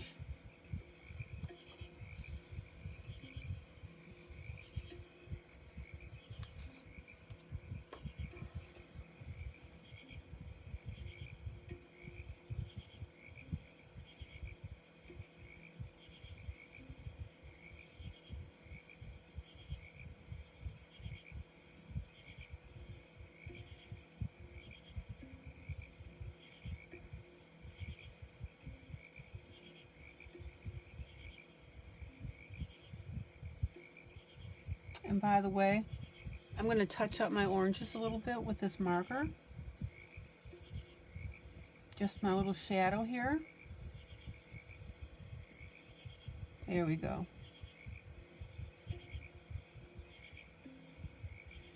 That was bugging me.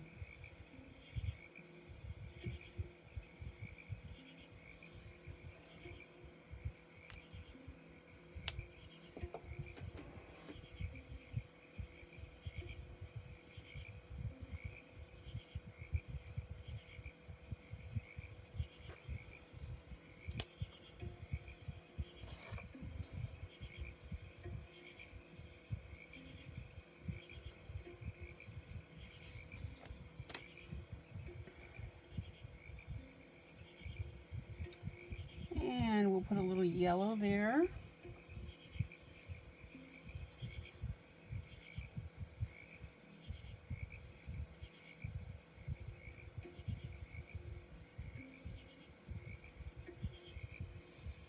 And a little yellow here.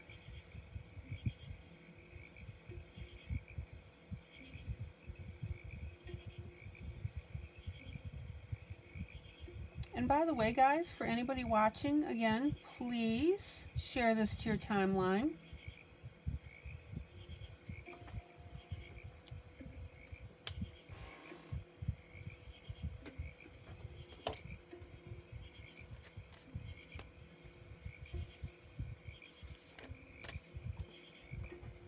And then I've got a little gold color here.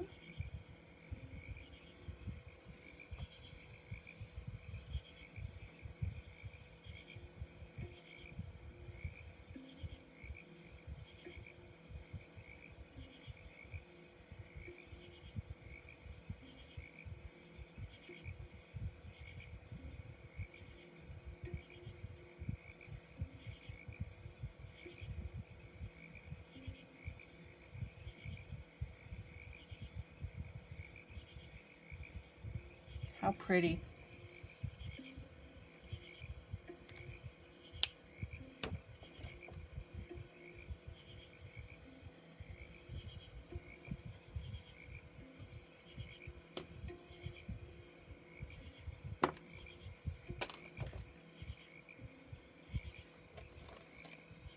And you know me, of course, that I'm not going to just leave that plain.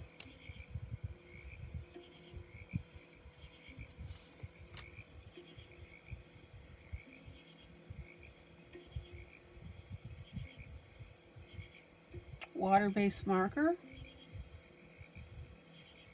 on top of my yellow, just to edge it a little bit.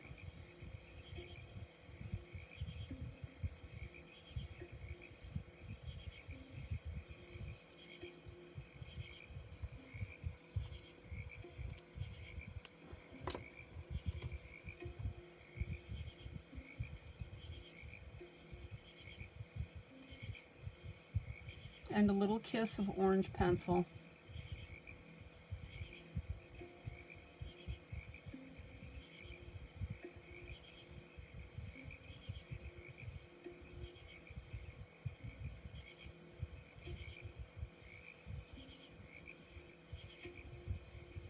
So whether you realize it or not, which you don't, is your brain is noticing now all these pretty colors here, the yellow and the orange.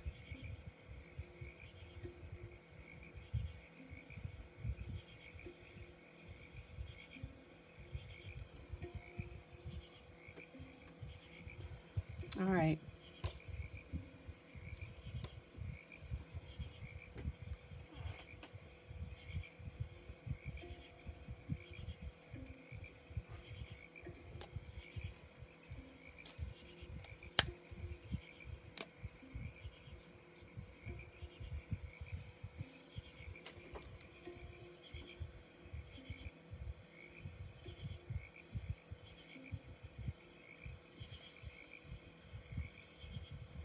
So now I'm going to pull in a little bit of red here. Alcohol marker.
Pretty.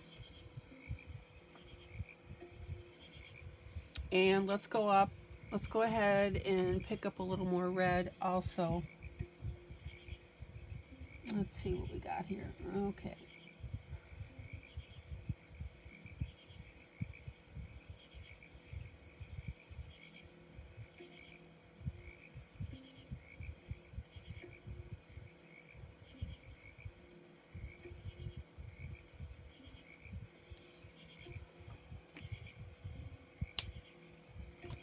Now, this is where you can also now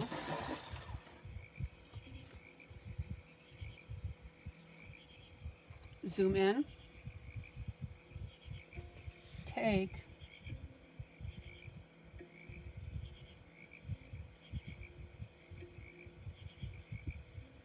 a deeper red pencil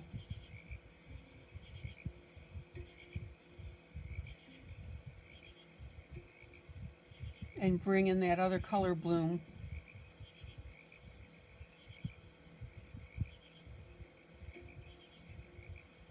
Beautiful.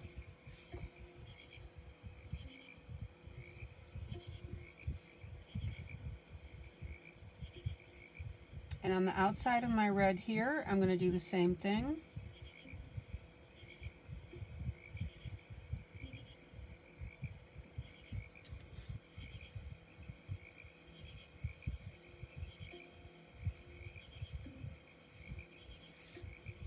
And now you've got several shades of red staring at you.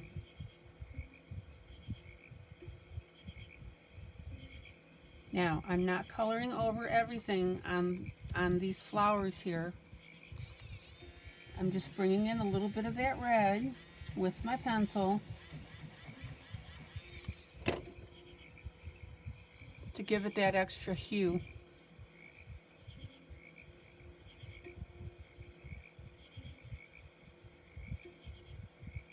So I want you to think about that when you're coloring roses, for example, that when you do them in alcohol marker, you can come back with a beautiful dark red like this and add that tinge. Isn't that pretty? Zoom out.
That was water-based marker, sorry.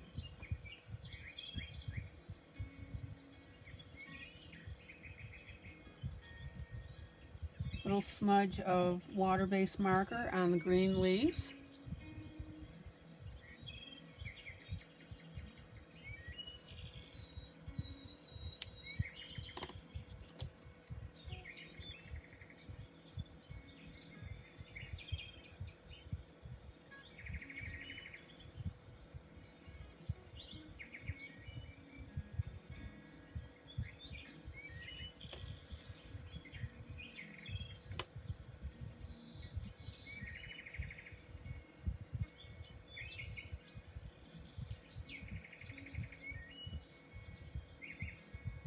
And just a little touch here of black.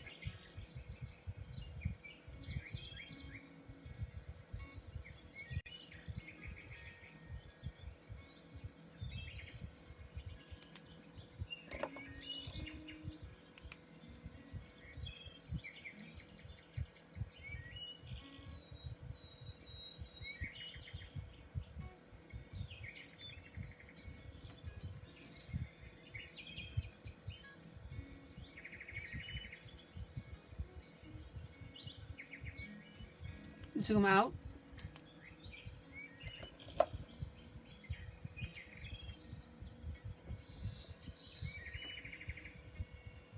All right.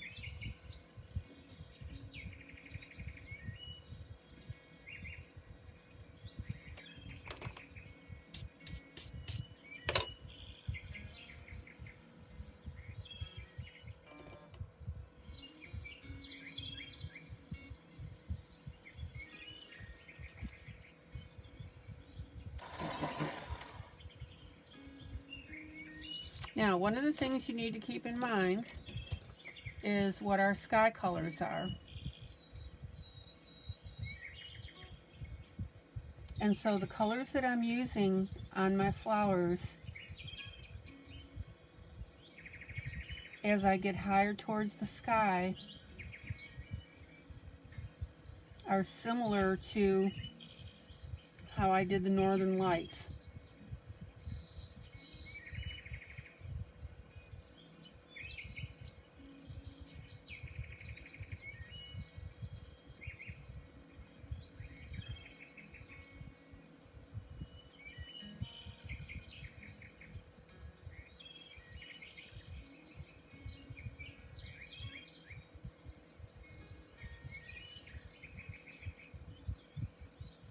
So I've got my pencil right there.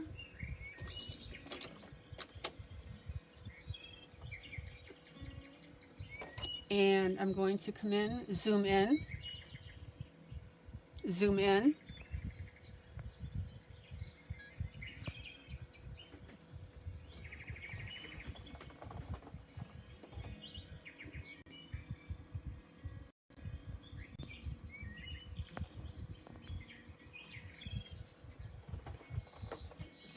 Zoom in,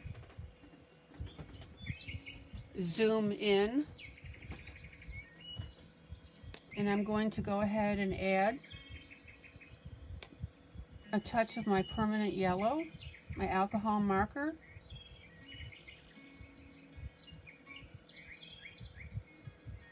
on the bottom portion of this flower.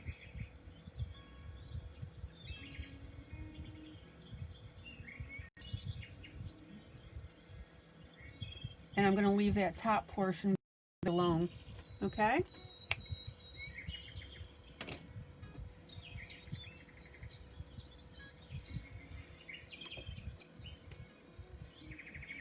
All right.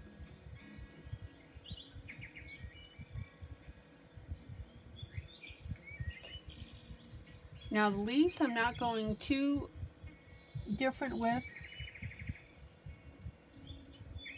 because you want to be careful that we don't get too wonky with colors.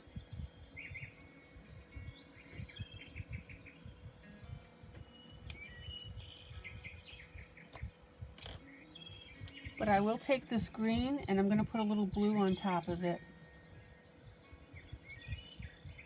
So green water-based marker, blue pencil on top.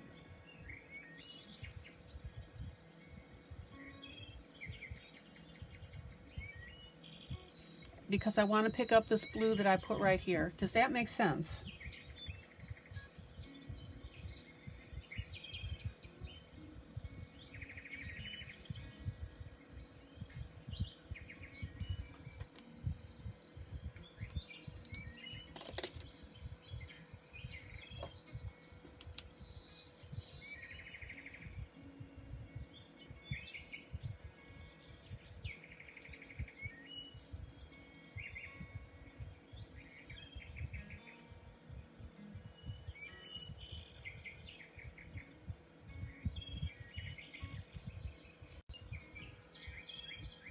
All right.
Zoom in.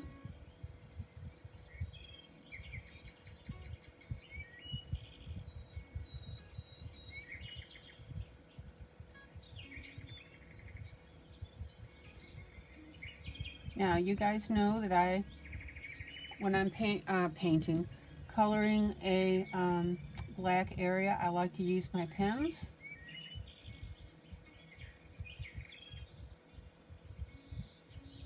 They cover exceptionally well.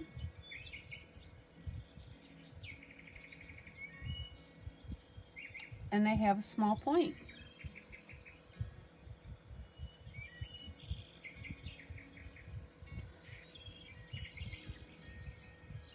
Now again, don't be afraid to go vibrant with your colors.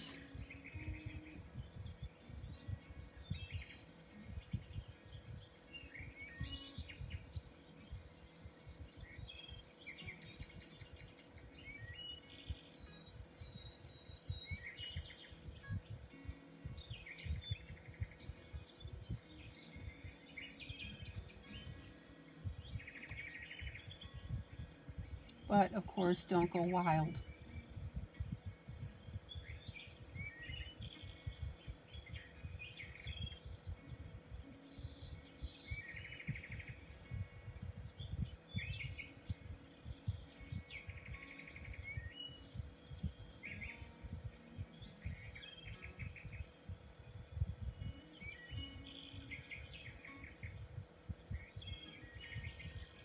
Zoom out.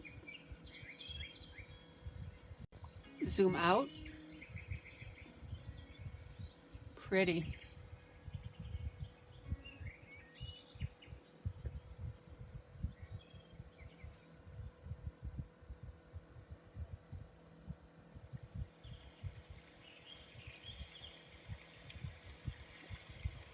Now, I'm going to jump ahead a little bit here. Zoom in.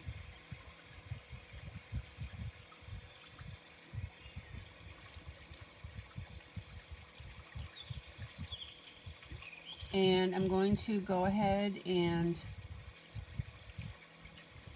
color in a couple of my areas here.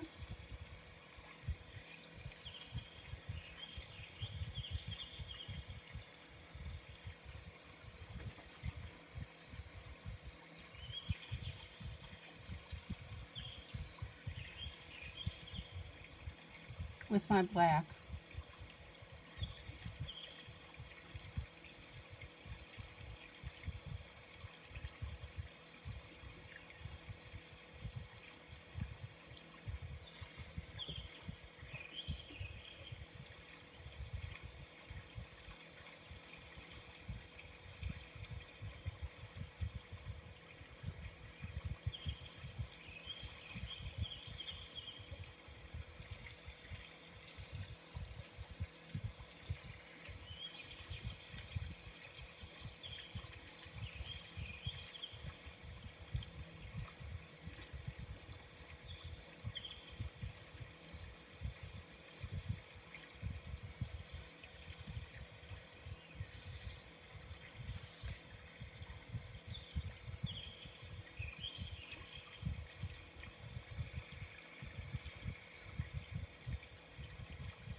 Zoom out.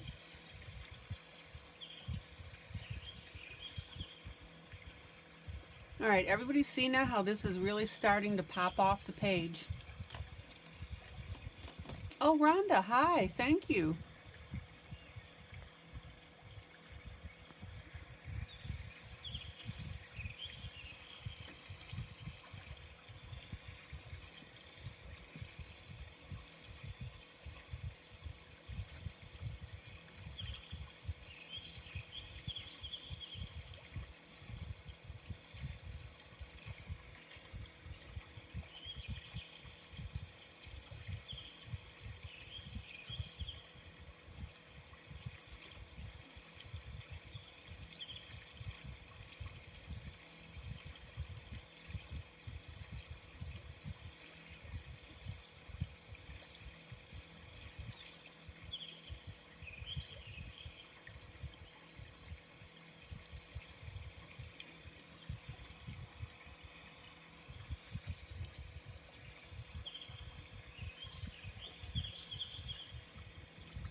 Okay.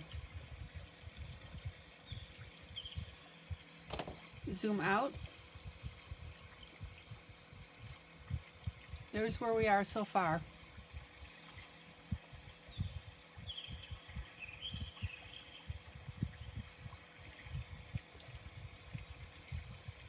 All right, so let me take care of a couple more areas here.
Zoom in.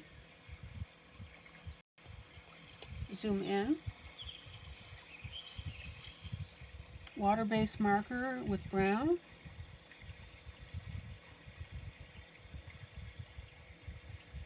Tinting the edges.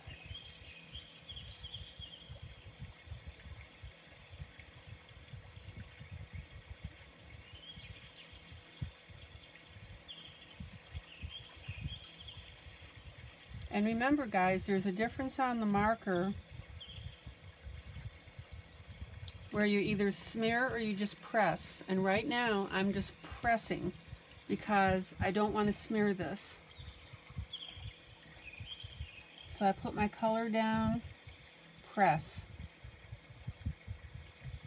Color down, press. Picks up any extra blobs. Color down, press. All right.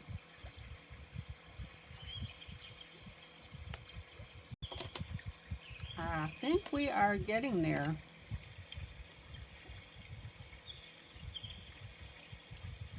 Need to touch up with just a little pink here between the fences. It was so funny. When I first started coloring, I was so paranoid about going over the, not paranoid, but so concerned about going over the edges that I just didn't go far enough up to them. So I had a lot of white around my pieces. Obviously, I've gotten over that.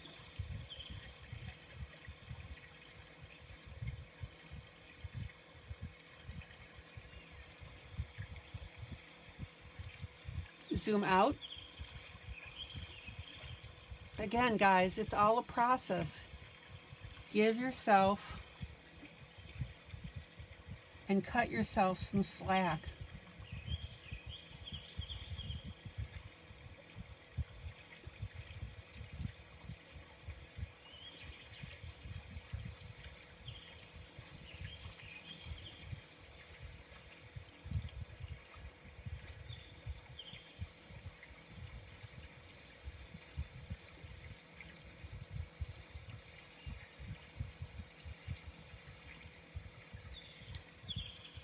Oh man, that's so pretty.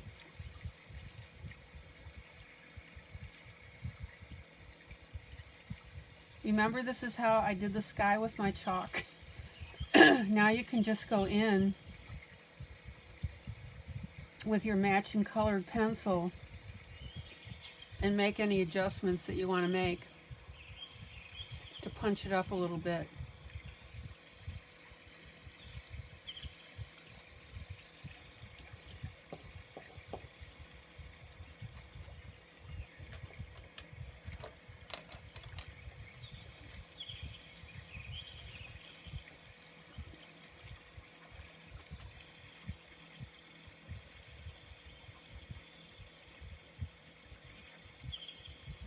Put a little pencil on here, and I just want to smooth that out a tad.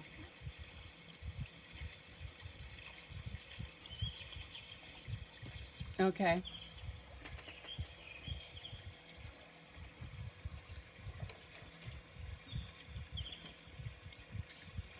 So we've got basically this much of it done, except for the stars.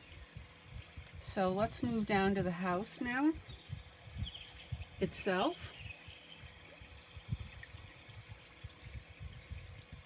And here's where you need to make some decisions.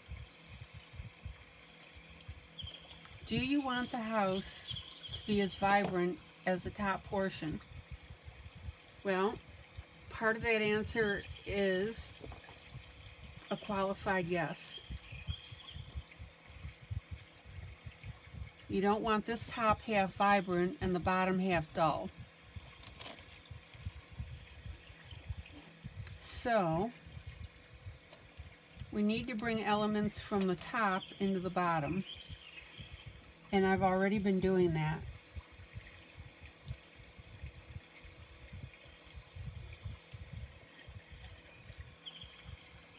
Now, as I told you, I had gone ahead and sketched in these little window marks with my pen.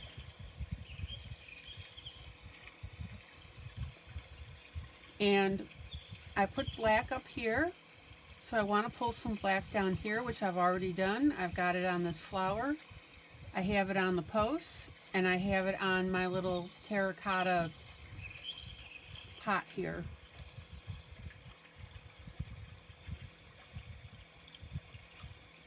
Which is a little too streaky for me. So you just smooth out that streak with a blender pencil.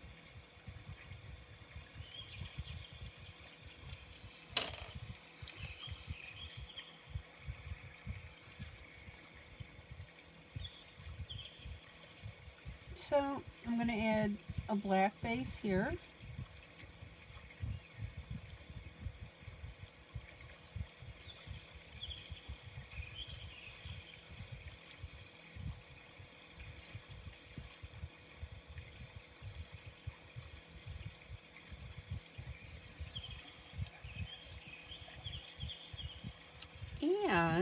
And zoom in. And remember, on this cactus I added the little spikes and the little dots on this? Much, much better.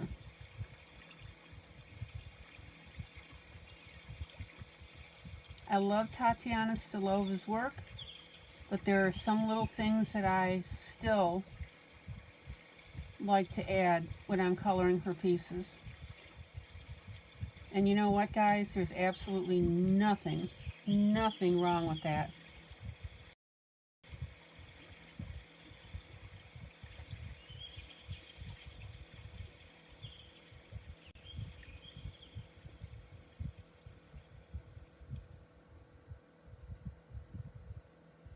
And you're not saying that the author is wrong in not having them in the first place. You're saying that you're making your pieces your own. Good night, Pearl. Good night, sweetie.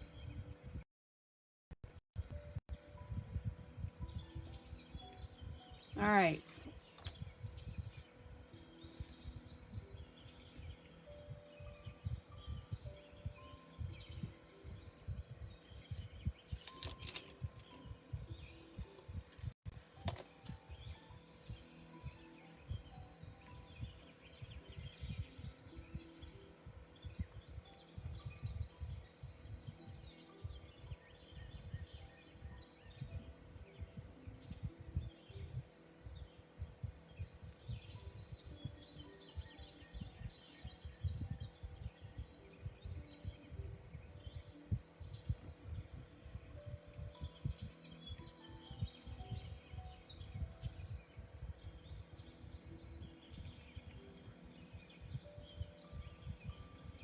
So absolutely, I do not want you being afraid to add your own little touches in your pages.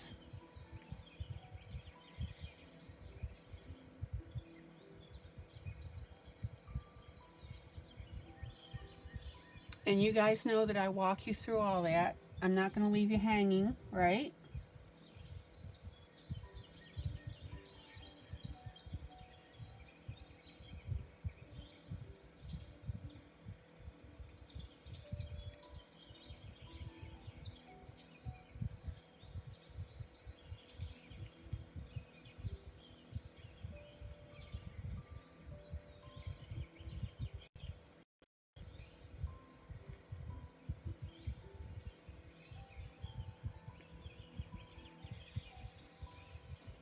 And if I ever show you guys a technique and you're not comfortable with how I did it, tell me and I'll show you again. It totally defeats the whole purpose of what I do for you if I show you something and you don't get it.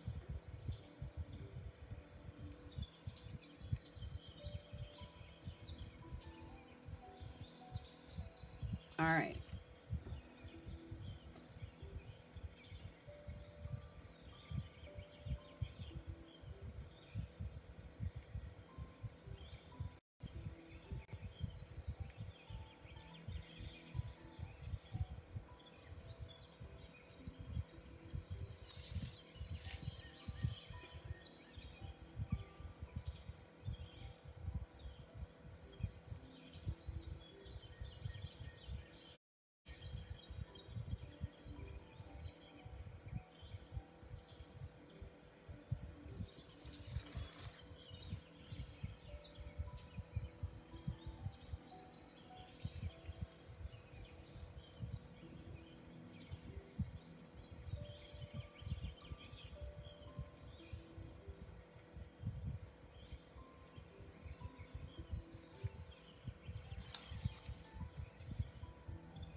All right, everybody see how this window is filling in? Zoom out.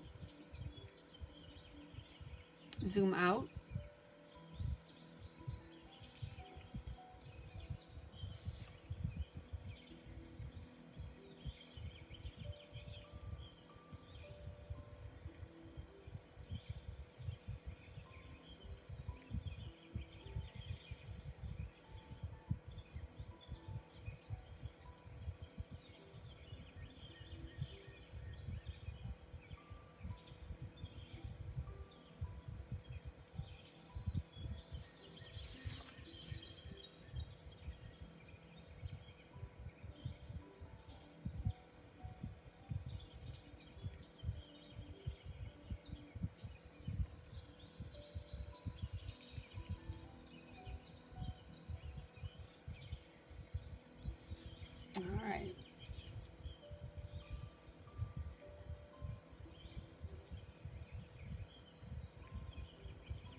Now, you could do these windows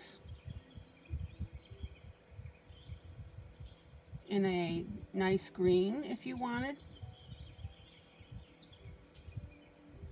It just depends how you want to pull your colors together. I could very well have gone with a dark green.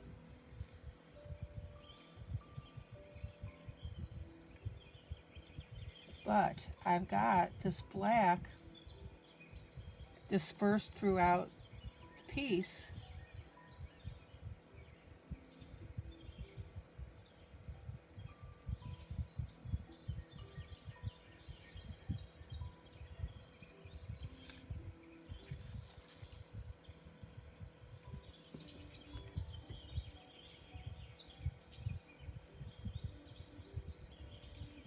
And it balances it beautifully.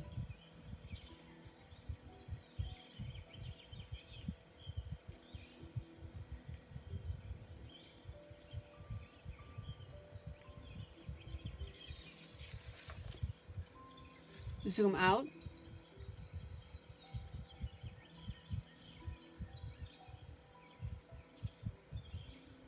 And my little bug lit is back. Get out of there.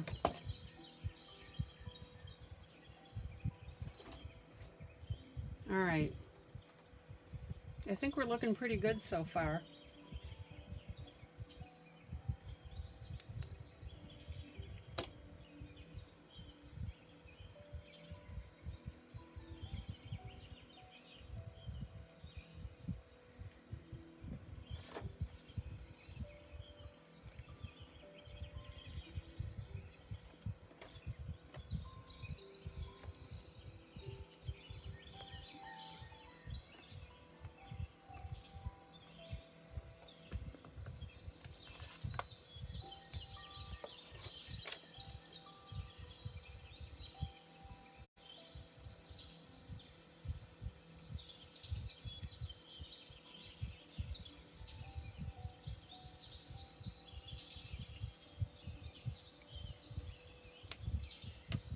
All right, now let me play around with a couple colors here.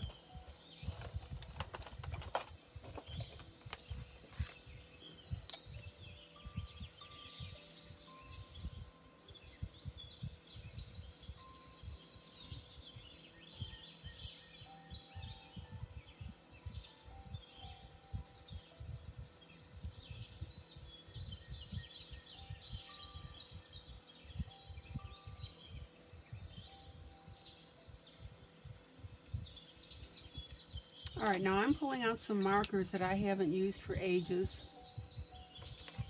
And these are the connector pens.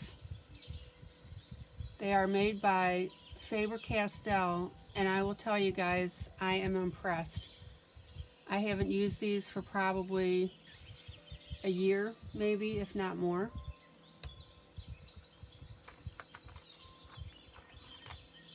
And these little puppies are still running pretty well.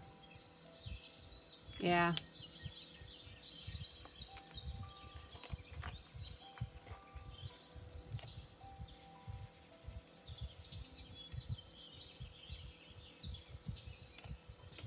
Zoom in. Zoom in. Here's a green that I haven't used.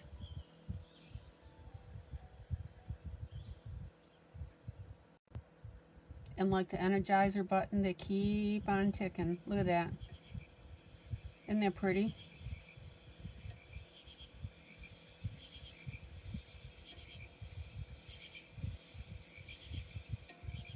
I am impressed.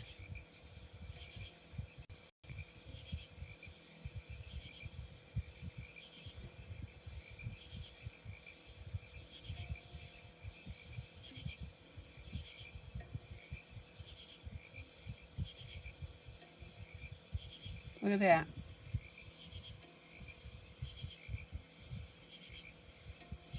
So yeah, Faber-Castell connector pens.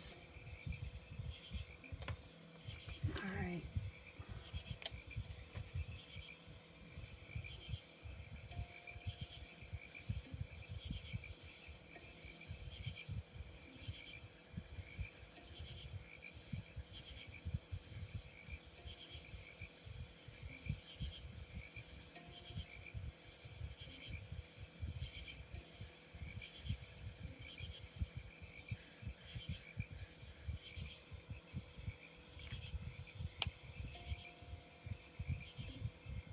Good night, Miss Kathy. Yeah, Kathy, I'm just on for another about 20 minutes.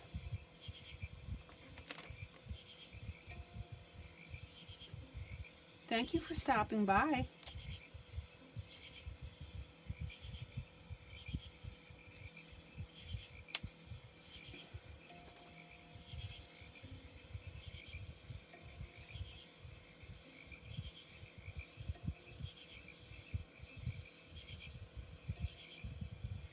All right, so I'm going to go ahead now.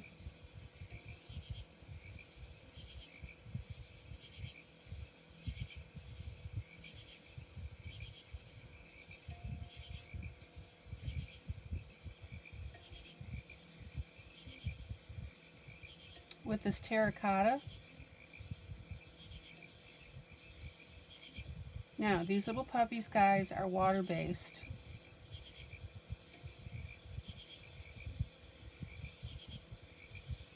So no worries about them leaking through.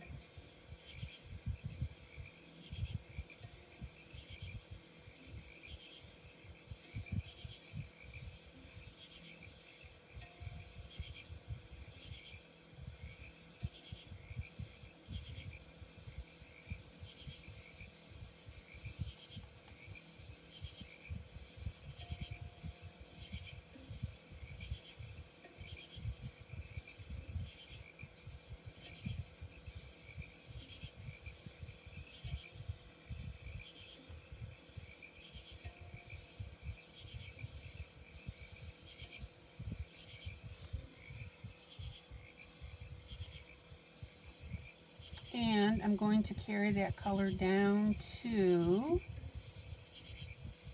this portion of the support beam. Doggone it, I found another green leaf I missed. There we go. They just keep sneaking up on me, I'm telling you.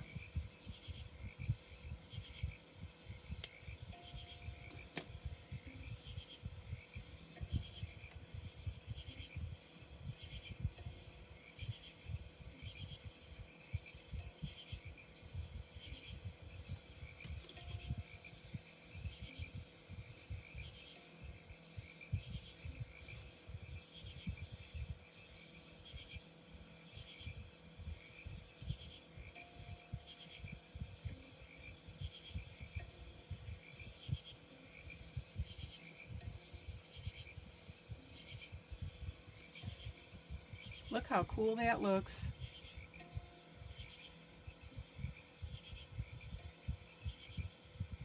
All right, now this wood area here as well, I'm going to go ahead and use that same color.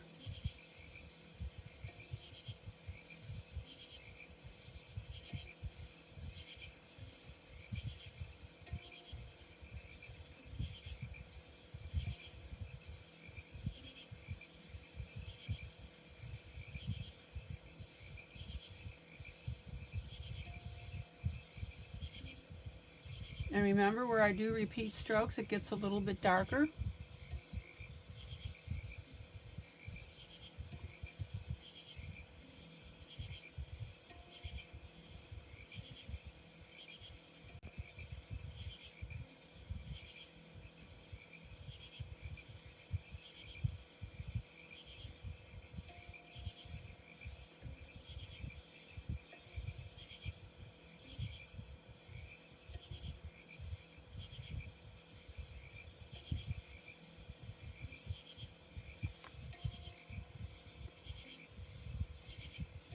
Zoom out,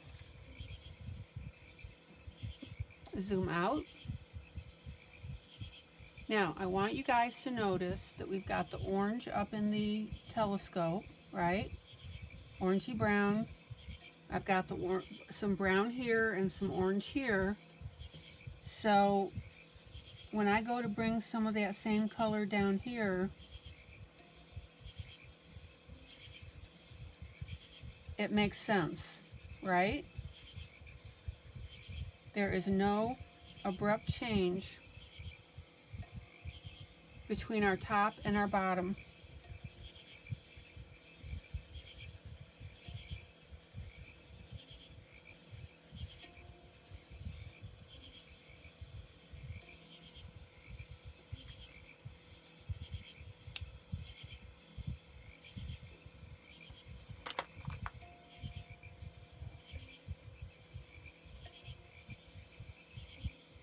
Hey Amy, I'm delighted you came in. Oh, no worries about the coloring. Hey, redwoods are a little more important, you know?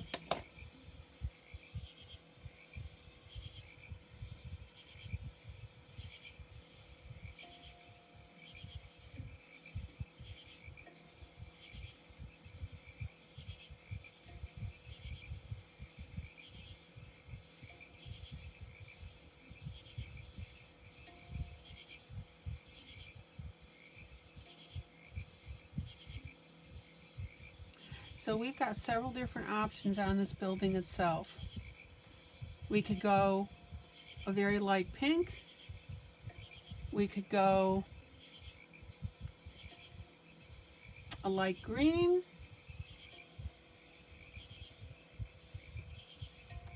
Or we could go,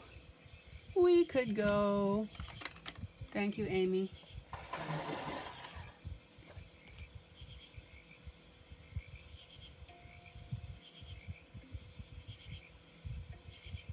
A nice purple.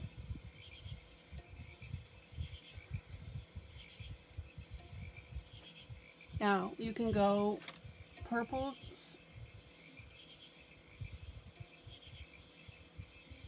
can be red based or blue based. And I don't want to go, this is a red based purple right here. This is a blue based.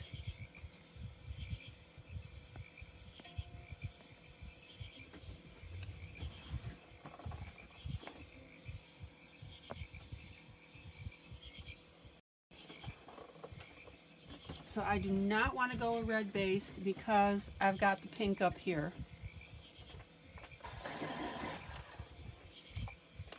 So I'm going to bring down a blue based, and you're going to see the difference in a moment.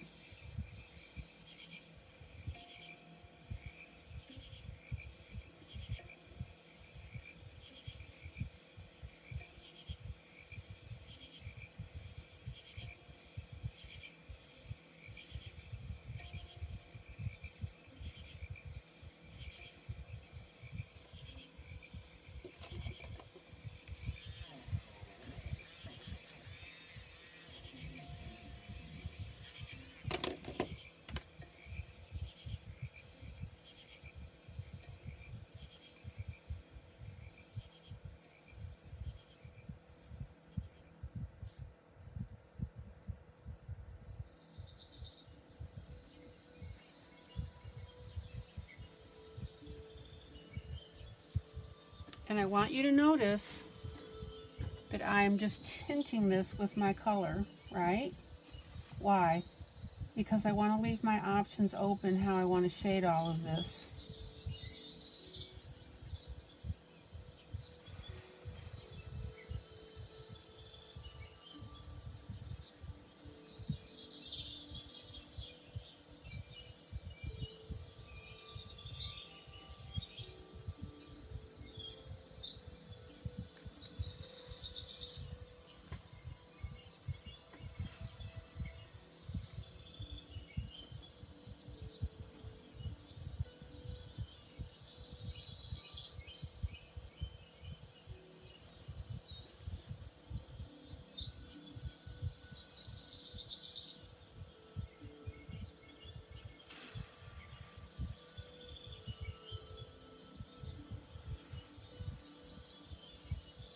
And I hope you guys can see how beautiful this is looking now.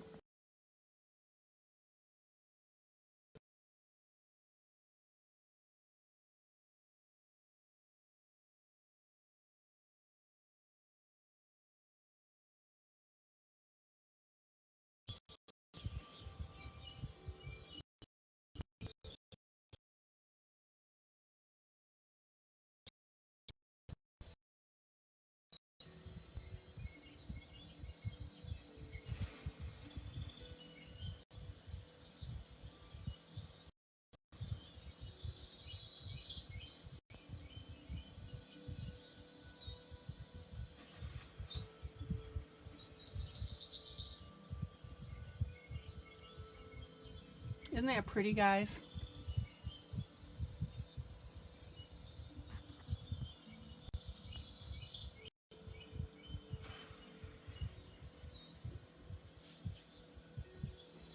All right, I'm going to shade one more area and then I'm going to call it a night.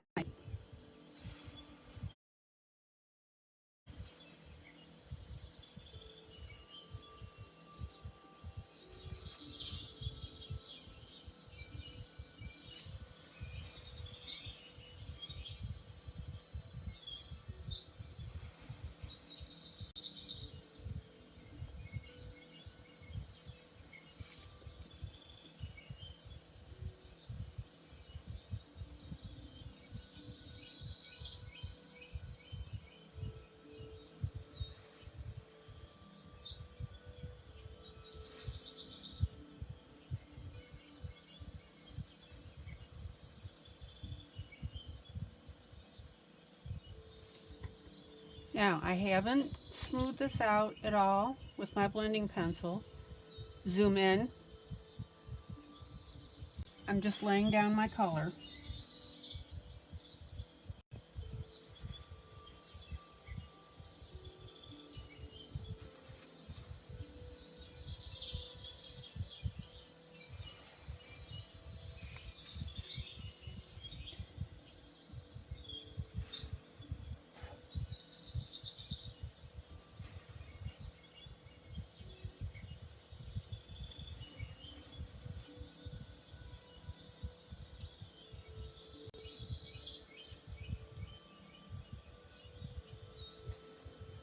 All right, there you go.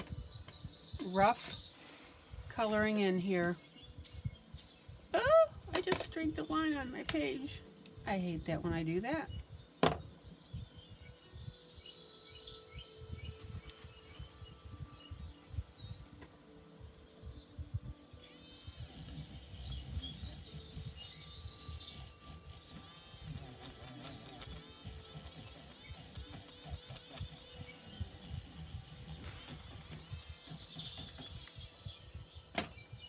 All right, guys, I'm gonna stop right there. Let me curl this backwards. Hold on. Zoom out.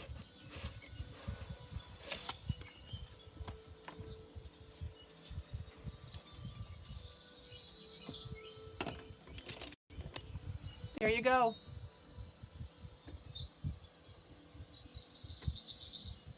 Still not done. Have a little bit of touch up to do.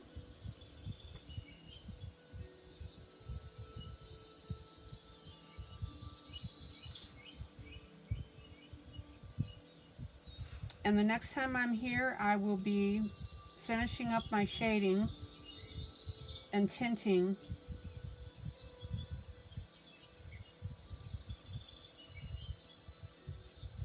Because all of that has to be blended in. Okay. Anybody have any questions at all? Questions, comments? Did you learn something?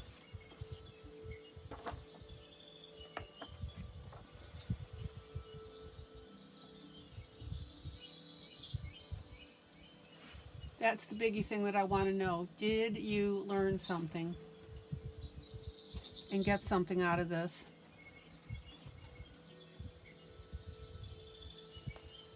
All right, guys, I'm going to call it an evening. I hope you had a good time. I've been enjoying this project, doing it for you. This is ILene Vick for Teaching Adult Coloring with ILene Vick.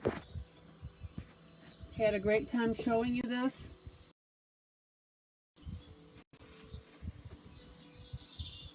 And I hope you had fun with it. All righty. Good night, good night, good night, guys. Joyous, joyous coloring, guys. God bless you, and I'll see you tomorrow, same time, same place. All right, guys, take it easy. Love ya. Bye-bye.